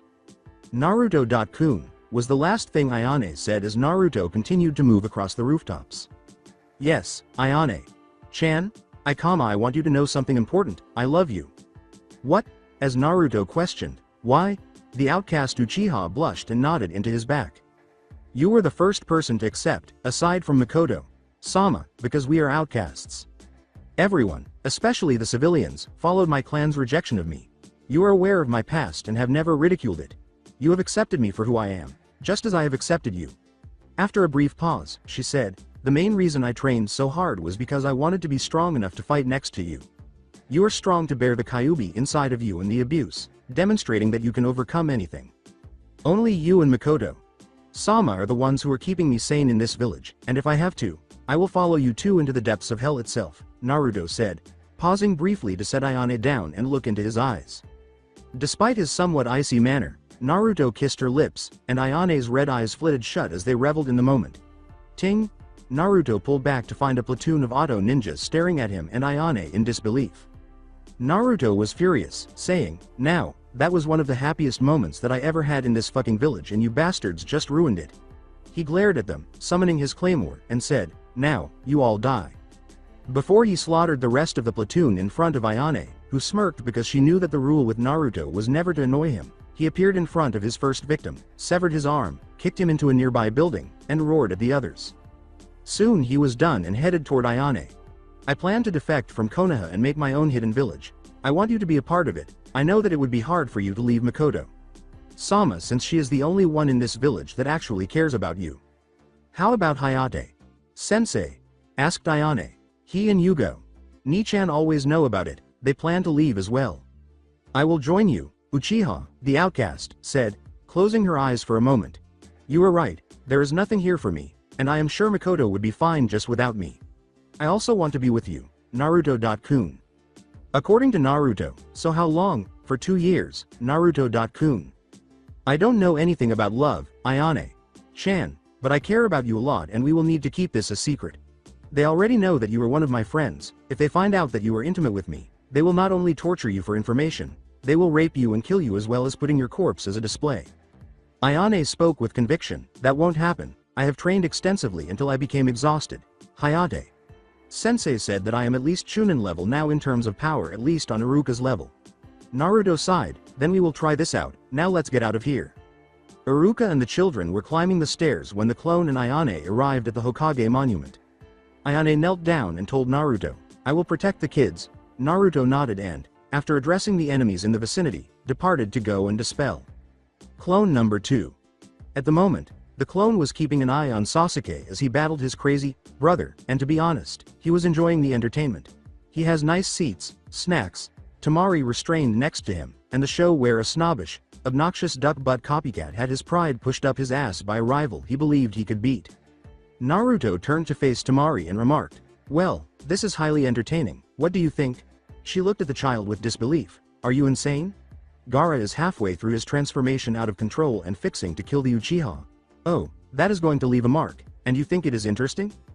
Naruto laughed and replied, "Yep, besides although your brother is strong, 9 always beats 1 in quantity." With wide eyes, Temari said, "You mean you're the Jinchuriki of the Kyuubi no Kitsune at your service. Frankly, I am just waiting for either Namikaze to deal with him or Gaara to get bored with the Uchiha, and all the more sweeter for me to defeat Gaara and make the Uchiha seethe in anger when I beat an opponent that he couldn't. Hell, I even put restrictions on myself. No Kekai Genkai, just my ninja skills." A downed Sasuke, paralyzed by the forced activation of the cursed seal of heaven, was about to be killed by Gaara. Naruto leapt up and kicked Gaara across the face, sending the insane sand user flying into multiple trees. "Well, that is my cue. Enjoy the show, Temari.san." Sasuke exclaimed, "Rutaku-san, stop. This is my fight. Your fight ended when you started getting your ass kicked all over the place, and plus you relied on borrowed power. You were pathetic to use that seal to help you. Now I am taking over from here." "Rutaku-san!" Gaara yelled, his Shukaku arm reaching out toward him. Naruto sidestepped and drew his Tanto, saying, "Futon. Shinkujin." Naruto blew wind nature chakra over his weapon and said, "Now, Gaara, be patient for a moment." Taking Sasuke to a safe distance, Naruto said, "Now stay there." He then turned to face Gaara and said, "Let's dance." He attacked Gaara, who retaliated with his engorged arm. As Naruto's wind enhanced Tanto sliced into the sand arm, the mad Jinchuriki's mismatched eyes widened in shock and pain. This made Naruto think, oh, right, he has never experienced pain because of that sand protecting him. Great, so I have to deal with a psychotic masochist with a fetish for blood. Gaara gripped it, screaming in pain, and then slowly turning into laughter. Yes. Yes. This is what I have been searching for, make me feel alive, exclaimed Gaara as the redhead launched a wild attack on Naruto, forcing the Nine-Tails Jinchuriki to dodge the powerful blows. As he backflipped onto a large trunk and bounced off it directly toward Gaara, the dark boy thought, TCH, fast and powerful, this will prove to be a bit different. Tomomi yelled, aim for the base of his tail, it has always been Shukaku's weak point. Thanking Tomomi in his mind for the advice, Naruto pulled out a special kunai he had been crafting, a kunai that had the same kick from an explosive tag without the tag.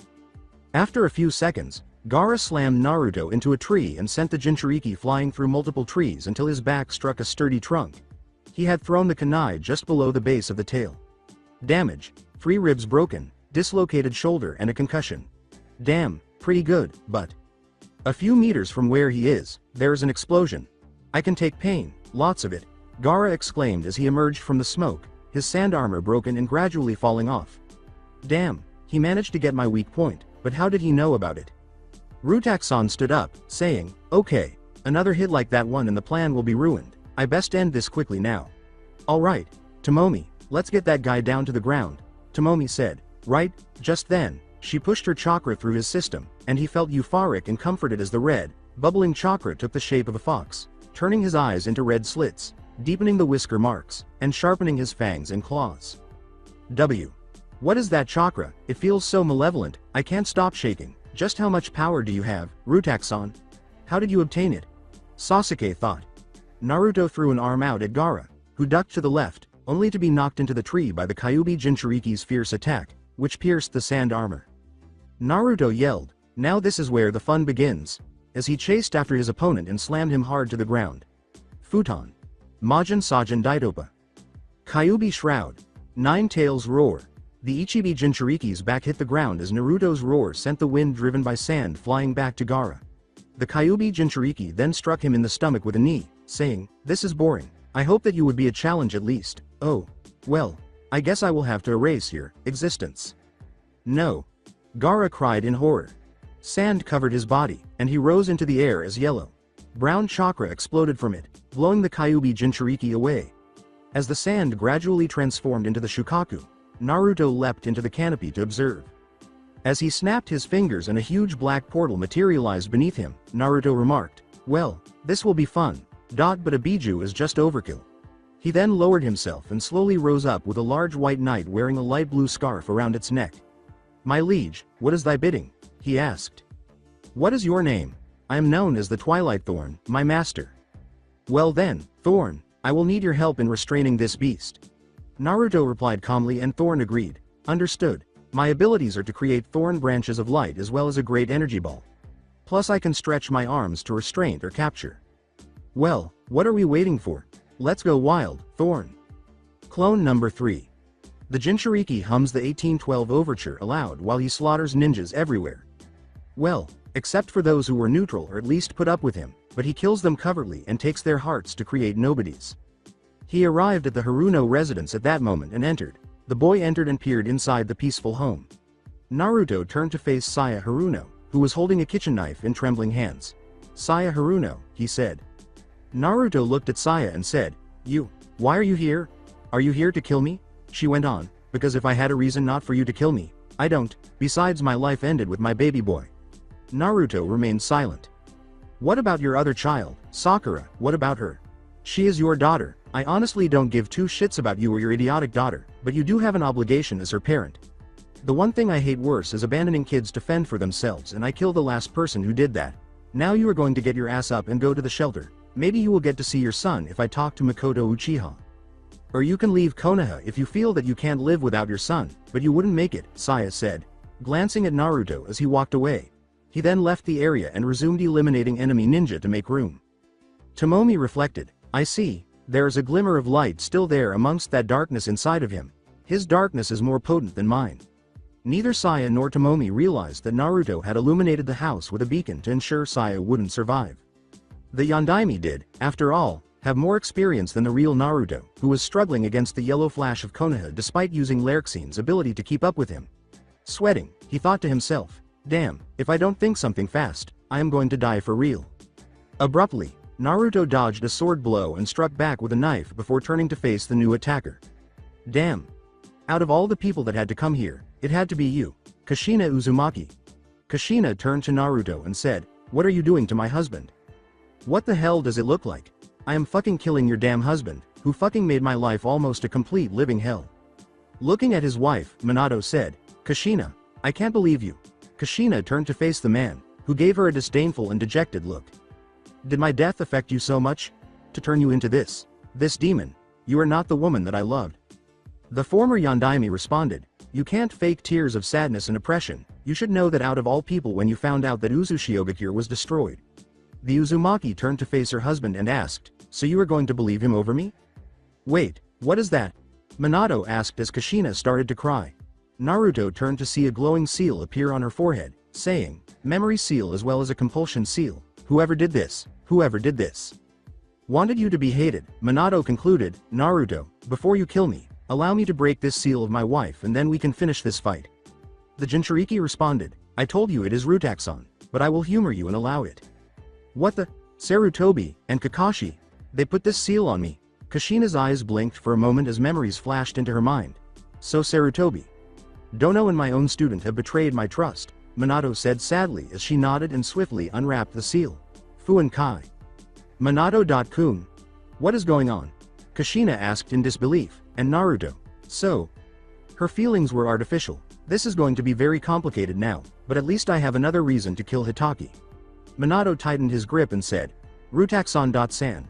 I am so sorry for the pain and anguish I caused you to endure. You have every right to kill me and then some. Nothing was said by Naruto as Minato continued, nevertheless, I am bound to Orochimaru's will. So I must kill every Konoha resident in sight. You and Kushina will have to stop me.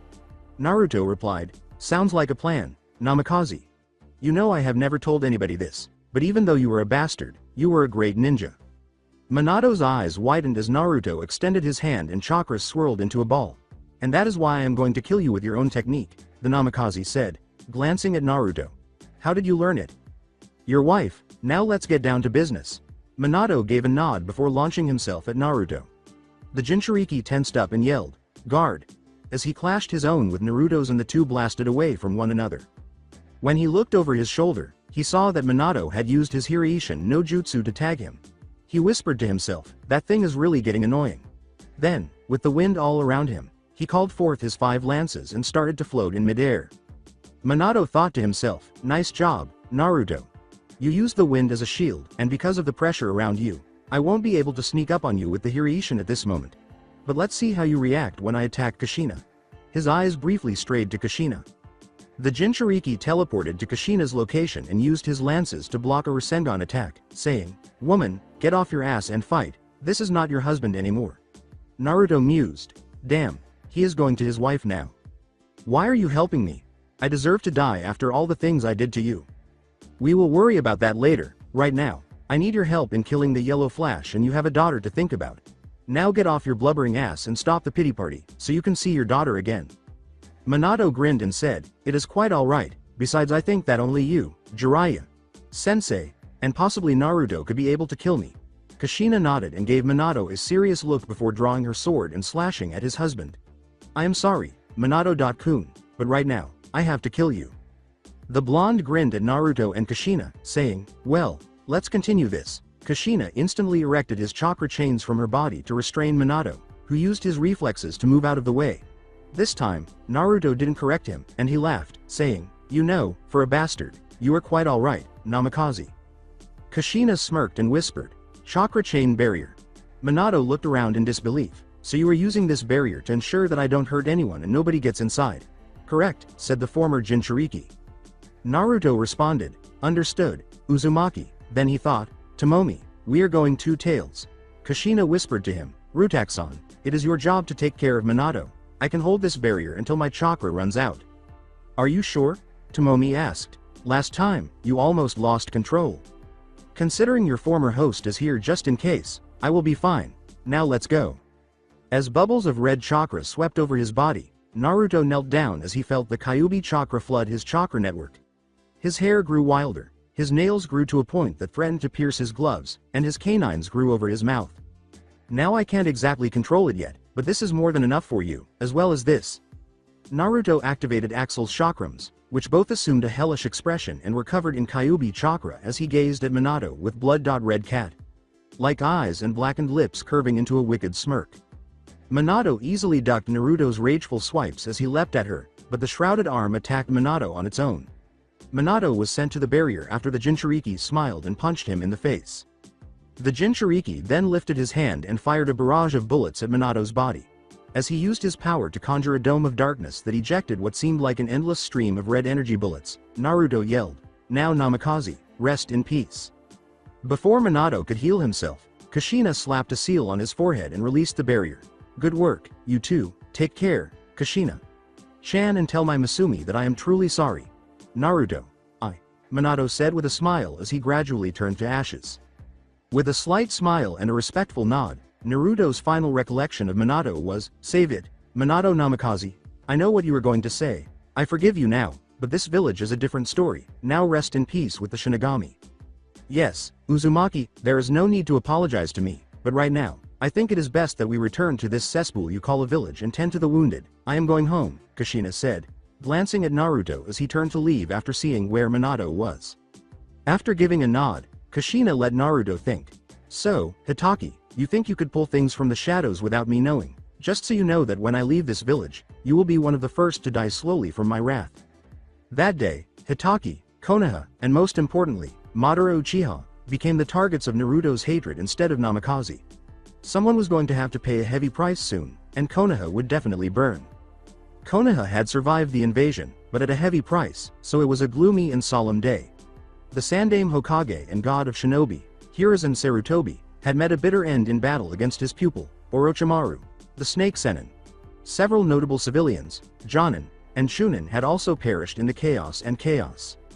Everyone in the village had lamented the Hokage, with the exception of one person. However, Rutaxan was ecstatic, viewing it as the second greatest event of his life. He eliminated a number of Kyuubi haters from the civilian district and ninja corps ranks in secret, killed a few council members, kissed Ayane Uchiha, degraded Sasuke Uchiha, and battled the Yondaime, who was partly to blame for his suffering, with his seal-bound acquaintance Kushina Uzumaki. The killings allowed Rutaxan to reach the first stage of his bloodline with Demyx's water sitar and Axel's flaming chakrams, as well as to amass a small legion of dusk, dancers, and dragoons at his disposal. However, he was aware that he couldn't afford to be careless around anyone. The council would be more difficult because the majority of them were proficient Jonins, along with the male Uchiha and Hitaki. There was too much at stake here, and he also recalled the conditions of the agreement he had made with Orochimaru in return for Anko's release of her cursed seal. This gamble could cost him his trust with the matriarch of the Uchiha clan or his relationship with his sensei, both of which he couldn't afford right now. He had to time this carefully so that Mikoto could see his true self as he practiced playing Demix's sitar in the rain and Sasuke left the village. Rutaxan took great care of the water sitar and added new ideas to it, despite the fact that it was the weakest because of its use. Naruto opened his eyes to speak as soon as someone entered the training area. "Is there something that you need, Anko?" "Sensei?" he asked without looking back. "Are you going to the funeral?" the former apprentice of the Snake Sennin asked, emerging from the tree shadows. "Why should I? It is no coincidence that mostly everyone in this village hates me with a passion, especially the civilians, plus they already know the animosity between me and the deceased Sandaime Hokage. I respect his skills as a warrior, but never as a man. He was a terrible leader at best. Therefore I have no business there and have no reason to attend his funeral." "However, you are a ninja under his command," Anko retorted. "Correction, I believe, were, is a better term. Rutaxan, please, don't be difficult," Anko scowled. After saying, "Okay, let me go change then," Naruto disappeared into his darkness portal and went home to change. Before long, the funeral had begun, and everyone, dressed in black, had begun to arrange white flowers on the table. Several kunoichis blushed when they saw Naruto emerge from his corridor of darkness, wearing a white version of his cloak, and removing his hood to reveal his face. This was a very uncommon sight. He looked over at Konohamaru, who was crying over his grandfather's passing while Iruka consoled him, while standing off to the side while the Sandaime's former teammates and council members spoke at his funeral. "Crying won't bring him back, kid, W." "What?" Konohamaru asked, his eyes watering as he glanced up at Naruto. "I said, crying won't bring him back. Your grandfather is a great shinobi, but a terrible man with his ideology. If you want to do him honor, live your life to the best of your ability. Strive to be a greater ninja than he ever was." Before Naruto appeared and used graceful Dahlia to summon a black rose from the tip of his scythe, he stared at the Sandaime Hokage's picture and said, "I hated you with a passion for your idiotic choices as a Hokage for your second term, but I respect your skills as a ninja. Rest in peace, Sarutobi. Teme." Soon after, the ninjas started scattering white roses on the table one by one. He then threw the black rose on top of the white roses and departed the Hokage building as the rain stopped, heading somewhere unknown. A few weeks later, Rutaxan saw two bouncers in the front of the club after being assigned a C-rank mission to deal with a mobster who was causing trouble in the town. As he approached the two bouncers, one of them stopped him and asked, "Name?" "Well, this is the place, the Lucky Rose. Let's get this over with, and I might as well have some fun with this." "Rio. You can pass," the bouncer said, nodding. The Jinchuriki nodded and said, "Thanks." He then went into the club where there was throbbing music, dancing, and sweating bodies. He looked around to find his target while women were laughing wildly. He said, "Young Yamada," as he approached him, "Who wants to know?" "Me. Right now, you got two options. Option 1, you can come quietly and get justice for the massacre of Naoko village, or Option 2, you can resist with your bodyguards, causing me to kill them and take your life in the process. So, which is it going to be?" With an evil smirk, Yang said, "Option 3. After that, a large number of the mercenaries, bandits, and his own crew emerged from the woods, removing the Lucky Rose's dancing participants."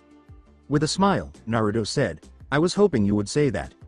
The shinobi responded swiftly, glaring out the lights with his arrow guns and vanishing into the darkness while giggling.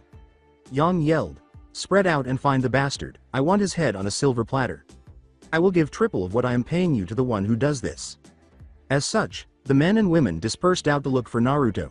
Tomomi agreed, but of course, Naruto.kun. Naruto smirked and pulled his hood over his head, thinking, "Let's try my hand at stealth, shall we, Tomomi?" Naruto silently snapped his neck as he strode behind one of the 20 bodyguards on duty, then dragged him behind the counter. He then pulled out a kunai and, after a brief pause, swung it into one of the merc's eyes. "Oh, God, he can see us!" she exclaimed in agony as she hit the ground, letting them know where she was. "Of course, I can." Naruto replied with a scream, "I am a ninja. I am trained to fight within the shadows as well as the light. Honestly, I think all of the hidden villages should return to take at least of some of those aspects to use, but oh, well, anyway, I must get back to killing each and every one of you now. Tell the Shinigami I said hello. I will be there soon." Garrote wires positioned between the pillars by the doors sliced several of them into gory pieces as they scurried to the door. Only 13 of you left. Good, more fun for me. What traps do I have for you guys? Well, set them off and find out. Ha ha ha ha ha ha. One of them, a woman, yelled, "You bastard. Where the fuck are you, coward? I am standing right next to you." The woman retaliated by striking flesh with her blade, revealing her comrade, Rika. "You, bitch." Naruto approached Rika from behind and cut her throat open. Yang's fight. Or flight response immediately went into overdrive, and he and his two ladies fled into a hidden compartment as the nobody wielder finished the last merc. Then, brandishing a bloody pink scythe, Naruto emerged from the hidden compartment and overtook Yang and his women. Yang shoved one of the women out of his way as he leapt to his feet and swung his scythe at Yang's head. "There is no escape, Yamada," Naruto said, cursing as he mercilessly decapitated the woman and turned to face Yang while using the surviving woman as a meat shield. "Screw you. Don't you care about this woman's life?" yelled Yang in terror. "I may be a part of the Konoha faction, but that doesn't mean I value life like them. Being an ostracized citizen kind of desensitized the programming that they instill in their genin," Naruto said as his scythe vanished. "Lady, what is your name?" My name is Seiko Shiba. Tell me, Shiba-san, do you want to live?" "Why? Yes. Then I suggest you tilt your head." "What?" Seiko asked. Naruto suddenly swung his knife at them, and she jerked her head just in time, allowing the blade to pierce Yang's left eye and leave a tiny cut on Seiko's cheek. Seiko sank to the ground, shivering and crying, as Yang's body fell to the ground. "I suggest you get out of here now, Seiko-san, and try not to get into any more trouble. The next shinobi you may encounter will not be so merciful as I have." As Naruto was tending to the body, the woman nodded and fled, saying, "Mission accomplished, now time to return to that cesspool that is Konoha." Then, he heard a hawk's cry and extended his arm, allowing the hawk to land on it. The boy petted the hawk and then took the note from his leg and read it. "Tsubasa, how are you doing, boy?" he asked. After reading the note, Naruto shook with rage and used his chakra to burn it. "That council, I am going to murder them first," he said. He gave Tsubasa a treat and said, "Go, boy, I got this." The hawk squawked and then took off, and Naruto strode off into the distance, thinking, "The nerve of them actually sending me off with the Namikaze and their pet Sennin." Replied, "But still, on the bright side, you get to stay outside from Konoha for a little while longer, and isn't time that you checked up on Zabuza and Hiku? You haven't been able to get their progress about the village." "I guess you were right, Tomomi Chan," the boy sighed. He set a radio to a different frequency and sent chakra into it. In his ear, Zabuza's voice says, "The door is locked. The lock can be broken with the key of destiny. It's about time, kid. I heard about the invasion. How many people did you slaughter?" "Lost count around 50. I was preoccupied with eliminating several potential threats. What is the status of our village? Any more recruits?" The infamous swordsman responded, "I have recruited a few missing ninja and came in contact with another old friend of mine, Amayuri Ringo, but she is in need of a healer, some kind of disease that she contracted and it is killing her slowly. I will send a summoning to your location, get a vial of her blood and I will see what I can do about it. Anything else?" "Yes, it would be more beneficial if we could send a few of our forces to Kirigakure to help the rebels in the civil war. If the rebels succeed in overthrowing Yagura, we would gain their favor while we are rebuilding. We could even gain a treaty and essential supplies to our cause." Naruto paused for a moment before responding, "All right, but I will need you to send Hiku in your place. Having you in Kirigakure will bring unneeded attention and might break the spell on certain people if they find the information true." "It will be done, Roxas.san," before cutting the connection and entering the portal to peer outside of Tanzaku Gai via the corridor of darkness, Naruto said, "I will contact you soon. Zabuza, out." Naruto snarled, "HMPH, let's get this over with," as he looked around for the Namikaze, only to jump back when the wall exploded violently.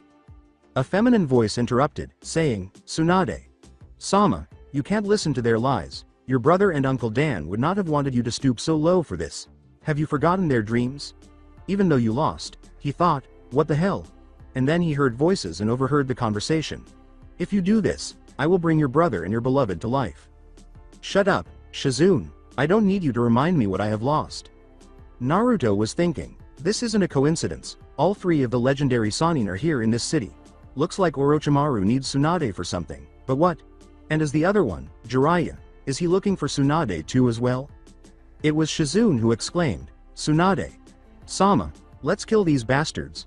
If we work together, we can defeat them since Orochimaru is weak." Orochimaru bit his finger slowly, drawing blood as he did so. Tsunade froze and shivered all at once. I may be weak now, but I know about Tsunade's weakness. Now, Kabuto, let's go. Tsunade, I will anxiously await your answer in 1 week. The snake Sannin responded. The two villains then vanished into thin air. Tsunade turned away and said softly, let's go, Shizune.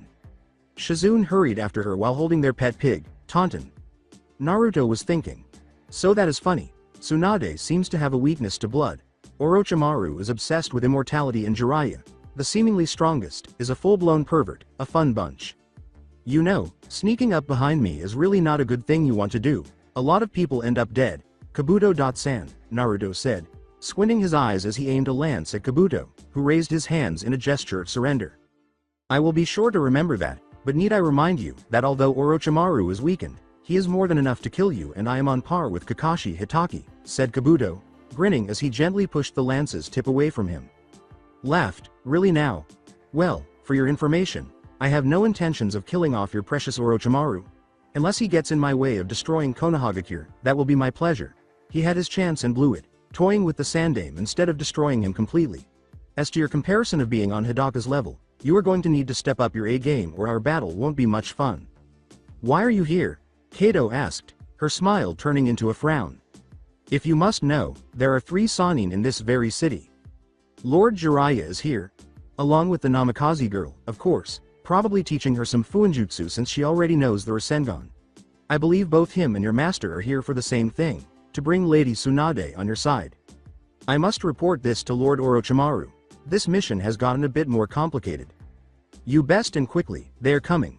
Jiraiya and Tokiko arrived at the scene just as Kabuto executed the Shunshin no Jutsu. Yep, Tsunade was definitely here. Definitely the sign that she was here. She was always the most destructive of your group, Jiraiya. Kyofu, Tokiko said, glancing at the hole in the wall. As well as the most deadliest, was Naruto's choice to speak up. That voice, it can't be. Tokiko tensed up as Naruto emerged from the hole to confront Jiraiya and Tokiko. Naruto glanced over her and saw that she had changed into a red trench coat and a Chunin flak jacket. She had braided her red hair into a ponytail that hung down to the small of her back. He looked at her tall companion, who was wearing a short green kimono with matching pants, a red haori with geta and handguards, and mesh armor underneath the kimono. She was holding her sword in her hand, but it looked different from the usual tanto on her back. In addition to carrying a scroll on his back, his headband featured the kanji for oil. You are the Kyuubi Jinchuriki? My name is Rutaxon and yes, I am the Jinchuriki. I was sent to help you in your quest, although the council was a little vague on the mission details. So do you mind on filling me in? I thought your name was Nar. Jiraiya was abruptly thrown to the ground, which somewhat amused Naruto. So you must be Jiraiya, the Gamma Sennin, teacher of Minato Namikaze and student of that old bastard who just kicked the bucket. To be honest, you really don't look like much to me. Jiraiya turned away from Naruto and asked his godchild, Tokiko, what the hell was that for? Tokiko's response was solemn and firm. His name is Rutaxon now. Nobody in the village dares to say his real name unless you are one of his closest friends or he allows you through gaining his respect. Laughing, Jiraiya said, like he could seriously harm me. He killed over at least 50 people for that, arrow, Sennin, and he was 8. As Jiraiya glared at Naruto, his expression darkened. Harming innocents within the village is wrong, kid.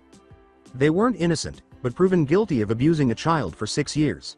Naruto continued, now what is this mission of yours? The sooner I get you two done with it, the sooner I can get away from you too. Jiraiya responded, we are here to take back Tsunade Senju to Konoha to fill in the position of the Godem Hokage, by any means necessary. I feel that she would be a better candidate than myself or Kushina-chan. But there is another reason for me joining you, isn't there? Perceptive little brat, yes, there is, since I am the best seal master besides Kushina, I am also here to help you channel the Kyuubi chakra. Astonished, Jiraiya asked, you can control its chakra? Naruto waved him away, saying, I can do that already. Me and the 9 tails have a mutual understanding with each other. Up to 2 tails for now, I have a tendency to lose control at the 3rd tail, the Jinchuriki laughed. Now we better get started and find this woman before she disappeared off the grid. When Jiraiya arrived at a hotel later, Naruto scowled as the Sennin left them for a woman who gave him a wink. Honestly, really, we get to a hotel to rest and possibly search for clues in this town and he goes off gallivanting after some woman? Are you sure he is one of the legendary Sannin? This is your room, she said, leading him upstairs and handing him the room key. At times, I am not even sure myself. Rutaxon.san. I am ashamed at his stupidity sometimes, but he is a strong person when the moment is needed. Tokiko deadpanned.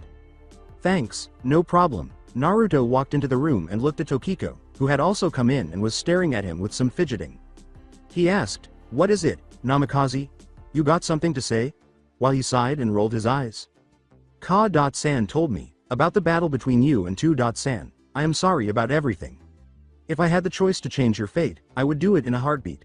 Naruto looked at her and responded, "I don't blame you, nor accept your apology, Namikaze." He continued with his bowing head. "It doesn't matter to me because you have nothing to apologize for, Namikaze. I already took my apology from your father and I gained new targets as well as his respect. I suppose my treatment of you was wrong. So now, Tokiko.san, we are acquaintances and you have a long way to go before I consider you trustworthy enough to be a friend," said the Jinchuriki, closing his eyes and inhaling deeply.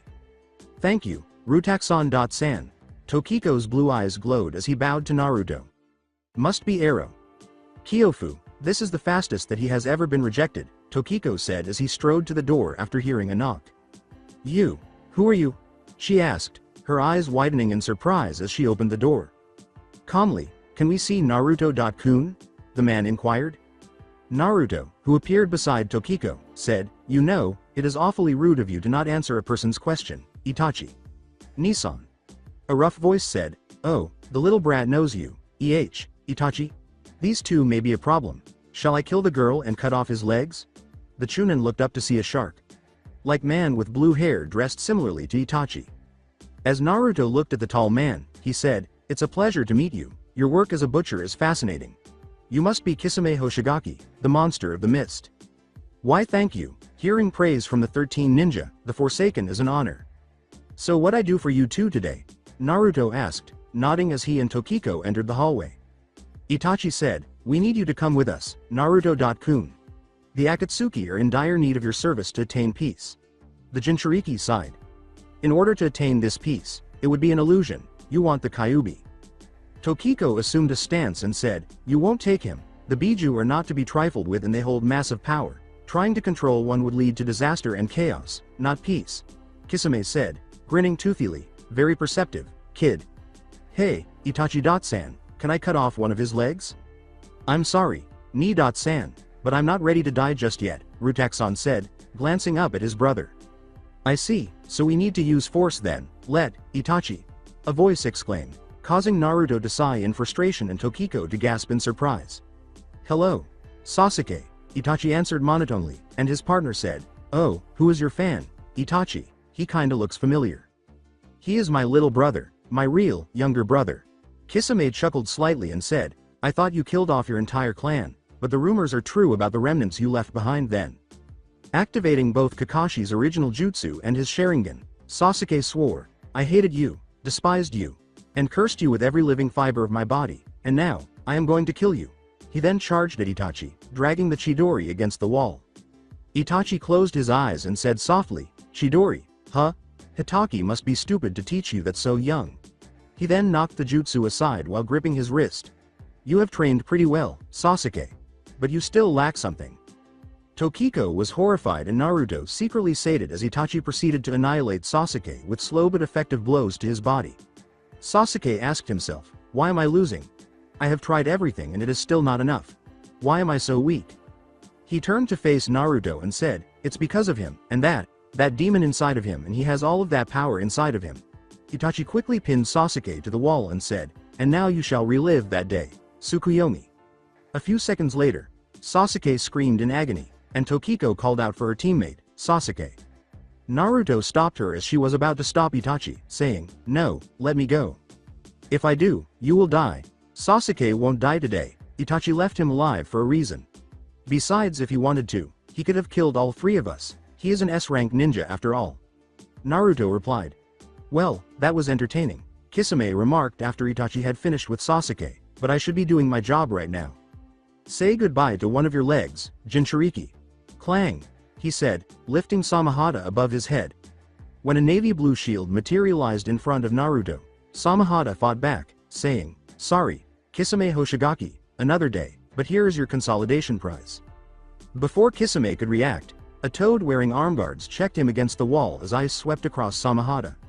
When Naruto's gaze strayed to Jiraiya and the woman who had diverted him, he said, "You really need to have better time, Jiraiya-san.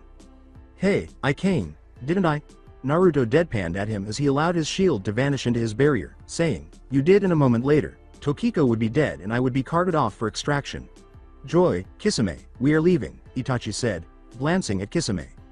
"Ah, but I was starting to have a bit of fun." As the walls turned to pink, writhing flesh, Jiraiya slammed his hands on the floor and responded, "No, I would like to ask a few more questions before I take you into custody now." The two then exchanged glances and drove off, with Jiraiya yelling, "You will not escape." Until Itachi opened his eyes and revealed that his Sharingan was a three-bladed pinwheel. The walls closed in on them. The Toad Sennin then proceeded to the hallway to observe that a black fire had pierced his toad prison. As he contained the flames in a scroll and turned to face Tokiko and Naruto, Jiraiya asked himself, what technique was that? This is the stomach of the Iwagama. It would withstand the hottest flames, so how did this technique get through? "You two okay?" Tokiko said, "Yeah," but added, "But Sasuke, he's hurt." Tokiko gazed at the Jinchuriki, while Naruto regarded the boy with disdain, saying, "But, he knew what he was walking into and he deserved it." The Jinchuriki spoke up, "Tokiko, you know I am right. Itachi is an S-rank ninja as well as he has been in Anbu at the age of 13. Sasuke is a mid-Chunin level fighter at the least, and I am being generous to him at the moment because of his training with Hitaki as well as his mother, not to mention that Itachi is also training to hone his skills as well, meaning that if Uchiha Teme wants to kill Itachi Nissan, he needs to better himself as a ninja and ask for help to take him down." "What happened here?" Guy asked as she emerged in the hallway at that precise moment. Guy nodded. "Hitaki is also in the same coma as well." Tokiko informed the Green Beast, "We encountered Itachi Uchiha and Kisame Hoshigaki. They were going to take Rutaxan-san. Itachi also used some kind of genjutsu on Sasuke to put him in a coma." Guy then placed Sasuke on his back and said, "Then you must leave this place before they regroup and attack again. Find Lady Tsunade and bring her back to us." Tokiko smiled softly and Naruto crossed his arms, thinking deeply. He thought to himself, "Itachi is part of the group that is after us. I can't believe this." Naruto.kun, perhaps he had no choice in the matter. You know that Itachi does questionable things with hidden meanings in order to save the ones he loves. Tomomi spoke with a calm tone. "You are right, Tomomi-chan, maybe there is a chance that he is doing this to keep an eye on me." As Naruto gazed at the sky, he thought, "I wonder how Ayane-chan is doing and I hope that she is safe." Ayane entered the house in Konoha, removed her Chunin flak vest, and placed her weapons on the table. After that, she went to bed and slept peacefully while smiling softly and thinking about Naruto. A few minutes later, a man dressed in black, as is customary for ninjas, quietly descended from the ceiling and removed a kunai before making his way slowly to her bedside. The attacker moved to stab Ayane in the head with a quick, silent sound as he arrived at her and grasped his kunai firmly. The enigmatic attacker pulled out his kunai and silently stabbed Ayane in the throat with his arm, but she woke up and stopped it before it could hit her. "So who were you hired by? Was it Sasuke or Kakashi or perhaps the elders and the civilian council?" Ayane asked, breaking a bead of her impure blood from her skin. Ayane responded nonchalantly when the attacker tried to bring the kunai closer to her throat, saying, "Oh well, I guess we will do it the hard way then." She then slammed her knee into his chest and snatched up the katana that was next to her pillow, saying, "I need the exercise anyway." Konoha no Ryu. Manjetsu no Mai. In order to deliver an invisible air slash to her opponent, Ayane materialized ahead of her assailant. The outcast Uchiha was able to leap out of a window when the enigmatic ninja discovered the power of the slash and rolled to the side, shattering it. As she made her way to one of the former training grounds in the Uchiha compound, she pondered, "Okay, mysterious assailant trying to kill, possibly sent to get at Naruto.kun with my death. Possible enemies are the Shinobi Council, the Civilian Council, and my cousin, and if not, who else would it be? Could it be possible that Sasuke Teme told one of the ninjas who despised Naruto about our relationship?" A roundhouse kick sent her reeling back, and then a well-placed punch from above struck her face, destroying her thoughts as she had to dodge multiple kunai from her would-be assassin. The masked assailant said in a distorted voice, "Ayane Uchiha, you will die." "I beg to differ, you jackass, Konoha no Ryu," the girl said, rising from the ground and spitting blood from her mouth. She positioned herself with her blade aimed directly at her assassin, saying, "Ikazugetsu no Mai." The attacker's eyes widened beneath the mask as a streak of lightning blasted a hole through his shoulder. Next phase, Hatagetsu no Mai. She slashed the ground, causing several tiny grains of dust, earth, and sand to erode part of his cloak, clothing, and skin. Enough. Squeezing Ayane's airway, he slammed her against the tree after grabbing her by the throat. You are stronger than I anticipated. I was planning on taking you alive and use you as stress relief to induce Stockholm Syndrome to make you loyal to me. But you have truly become an annoyance to me, and the best part is that your precious boyfriend isn't here to save you. Behind him, Makoto's voice said, then please allow me to fill in the gap. The Uchiha matriarch twisted the kunai, causing the attacker to release Ayane, who coughed and gasped for air, as the attacker was unable to avoid her slamming the point of her weapon into his side, piercing his kidney, and saying, damn it. Hey, wouldn't you like to know? The whose blood runs white without no sin and fluid like a binding river under the foundation of the tree. But the river has been poisoned by a black shadow, who seeks to burn the forest. Makoto cried as the attacker backed up into a tree and slumped to the ground. Who sent you to kill my niece, you bastard? The attacker smiled beneath his mask. Come, Ayane, we need to take this to the elders. Makoto's dark eyes narrowed as she helped Ayane up. They don't care about me, Makoto. Sama, and to them, I am just an ordinary ninja with a birth defect in my eyes. Compared to Sasuke and the others, I am a low-class wretch. Besides, look. The swordswoman looked up at her aunt. The young Uchiha went on, we have no evidence. Makoto turned to see the body combusting spontaneously and turning to ash. The older Uchiha watched, thinking, just what the hell is going on here? Just what did that riddle mean?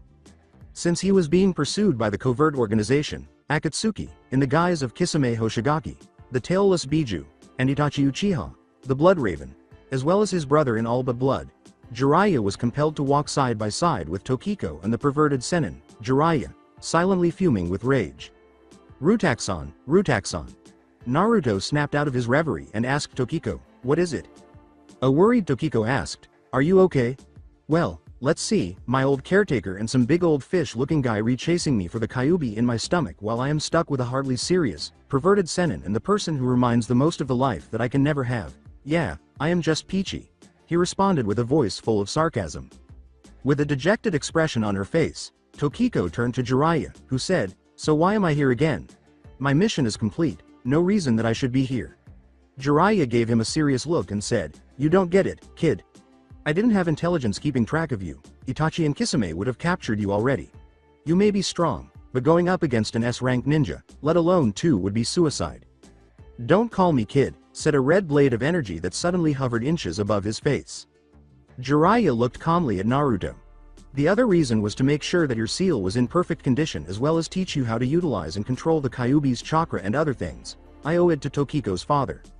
You are a bit late, I can control up to 2 tails of its chakra at the moment. My body can't handle anything higher than that level or else it takes over and turns me into a mindless beast. But what else can you teach me?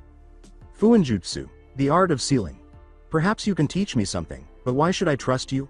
Was Naruto's response after giving it some thought and making the red light club vanish. Your anger toward the village is justified, hence why I took my spy network and took on to traveling, a mistake. I would have never expected my own sensei to do this to a boy. The Anbu, the civilians, at least 10% of the population likes you. I want to make sure that after your vengeance is sated, peace will reign free. Peace?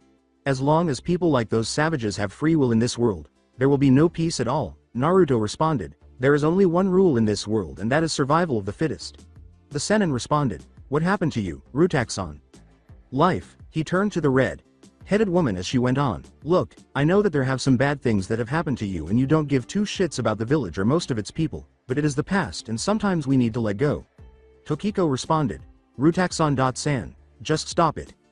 You are right about that, Tokiko, sometimes we do need to let go, but I will not let go of my hatred so easily and your father, I have made amends with, but this corruption within the village goes much deeper and I must travel deep into the rabbit hole to find my answers. The three eventually located Tsunade and her friends Shizune and Tonton after days of searching.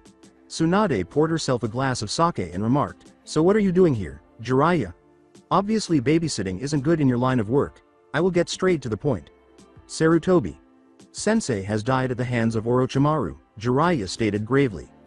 While Shizune gasped, so it is true then, Tsunade pondered for a moment. How did you two catch that? Tokiko said. Naruto remarked, it is obvious, Orochimaru merely got her first. Very perceptive, brat. Who are you? None of your damn business. Your answer to the Godem Hokage mantle is more important. If you refuse, we are still recalling you back to help with the sick and wounded. In response, Tsunade said, then I refuse both. I am retired from medical work. We don't need you, just your teaching considering you are useless to us. Why you? Before she could finish another task, Naruto responded, care to prove your worth, Tsunade-san? Or are you just as much as your former teammate? Tsunade got to her feet in a fit of rage and exclaimed, outside now, boy. Naruto grinned beneath his hood and went out into the open to battle her. She roared, I will make you regret those words, boy, and immediately sobered up by using her chakra to effectively attack the Jinchuriki by expelling the alcohol through her skin pores. His hood was removed when her fist struck his crystal like barrier, causing the force of the blow to billow through his cloak. When Shizune and Tokiko saw Naruto's face, their cheeks both blushed slightly. His black, shaggy hair fell over his face, except for his right side, revealing his indigo eye and the birthmarks of whiskers that identified him as the Kyuubi Jinchuriki. Interesting, your punch has a lot of force behind it, he said. Tsunade clenched her fists against the barrier, and Naruto scowled when he saw a crack. However, he quickly covered it up and vanished the barrier as the elderly woman was preparing a strong blow. The Sennin lost her balance, and the Jinchuriki ducked beneath it and attempted to sweep her legs. Quickly leaping back, the Sennin launched a rising knee strike, but Naruto used both hands to block it and gave it a rough push back. She grabbed his arm and swung her elbow to break it, but Naruto pulled her forward and gave her a vicious headbutt. He then swiftly moved to deliver a spinning back fist strike to her cheek. He kept up the pace, first delivering an uppercut and then a forceful punch to her solar plexus, which caused her to double over, gasping for air and dry heaving, allowing him to land a roundhouse kick to her face. She looked at Naruto angrily as she skidded across the ground and eventually stopped. Why do you want me so bad in that village? I could care less about the village. There is someone that I want you to heal and you are the only one with the best expertise to clear it out of her system, and frankly, I really don't have much time to deal with your attitude right now. If it were up to me, I would leave you alone, but I have a mission and I intend to make it a success. He ripped the necklace from her neck and said, you want this thing back, then you will have to come and take it from me. Naruto brushed off his shoulder and gazed at her gloomily. You are coming with us, the easy way or the hard way. Better yet, he said. And what makes you think I care about that old relic? Tsunade asked, glancing at him. See you in a week, Lady Tsunade, the dark-haired boy said, pocketing the necklace before leaving. This necklace, it belongs to your grandfather, which means it is valuable and has semantic value to you. This is also the fact that your apprentice is giving me the stink eye over this necklace. He left with Shizune running after him, saying, wait, that necklace, but he ignored him as he entered a darkness portal and vanished into thin air. That fool, he doesn't know what he is getting into with that necklace. Curious, Tokiko said, what is so special about that necklace? What is wrong with it, Shizune-san? We call it the necklace of death because every person who has held or worn the necklace dies horribly, Shizune said, biting her lip and turning to face her. That, Naruto-kun, is because her brother, Nawaki, and her fiancé, Dan, were both killed when she gave them that necklace. Such a beautiful piece of jewelry. I wonder why that Shizune character seems so fearful about this precious relic. Naruto. The boy sat on a branch, holding the necklace in front of his face. Leaning against the tree trunk directly below him, Kabuto pushed his glasses back to the bridge of his nose and said, it is, but I just wanted to know what you were getting into, with that necklace and Tsunade. Don't know, but I am surprised that you gave Orochimaru such respect. That is highly unlike you. Naruto looked at the voice and asked, Kabuto, isn't it dangerous for you to even be here at all without Orochimaru sama? Well, he deserves some credit, Kabuto, after all, he took down the Sandaime Hokage, despite that fact that he had an advantage with that fight. Now are you here to discuss me giving Tsunade to you guys? If you can send her our way, which would be highly appreciated, although that would leave me out of a job with that, so I would kindly appreciate it if you would fail at that. Kabuto responded casually and the Jinchuriki responded, what is in it for me? What can you offer me? That group that is chasing after you, the Akatsuki, before me and Orochimaru met, he was part of the group until a little bout between Itachi and him went down south. I can give you information about all of them, their abilities. Naruto thought about it, that would be useful, I would prefer to live, alright, Kabuto, it is a deal then. Excellent, see you on the battlefield, Naruto-kun. He thought, Naruto-kun, can we trust Kabuto-san at all? As the vixen appeared. If it is one thing I know about dealing with people who I don't know very well is never trust them at all. Kabuto and Orochimaru are the kind of guys that will tell you your heart's desires before stabbing you in the back once your guard is down, hence why I am going to make sure that I am the one who gets out on top when the confrontation comes. Naruto raised the necklace and grasped his gloved palm. That's it for today. I hope you guys enjoyed this great story. See you in the next one.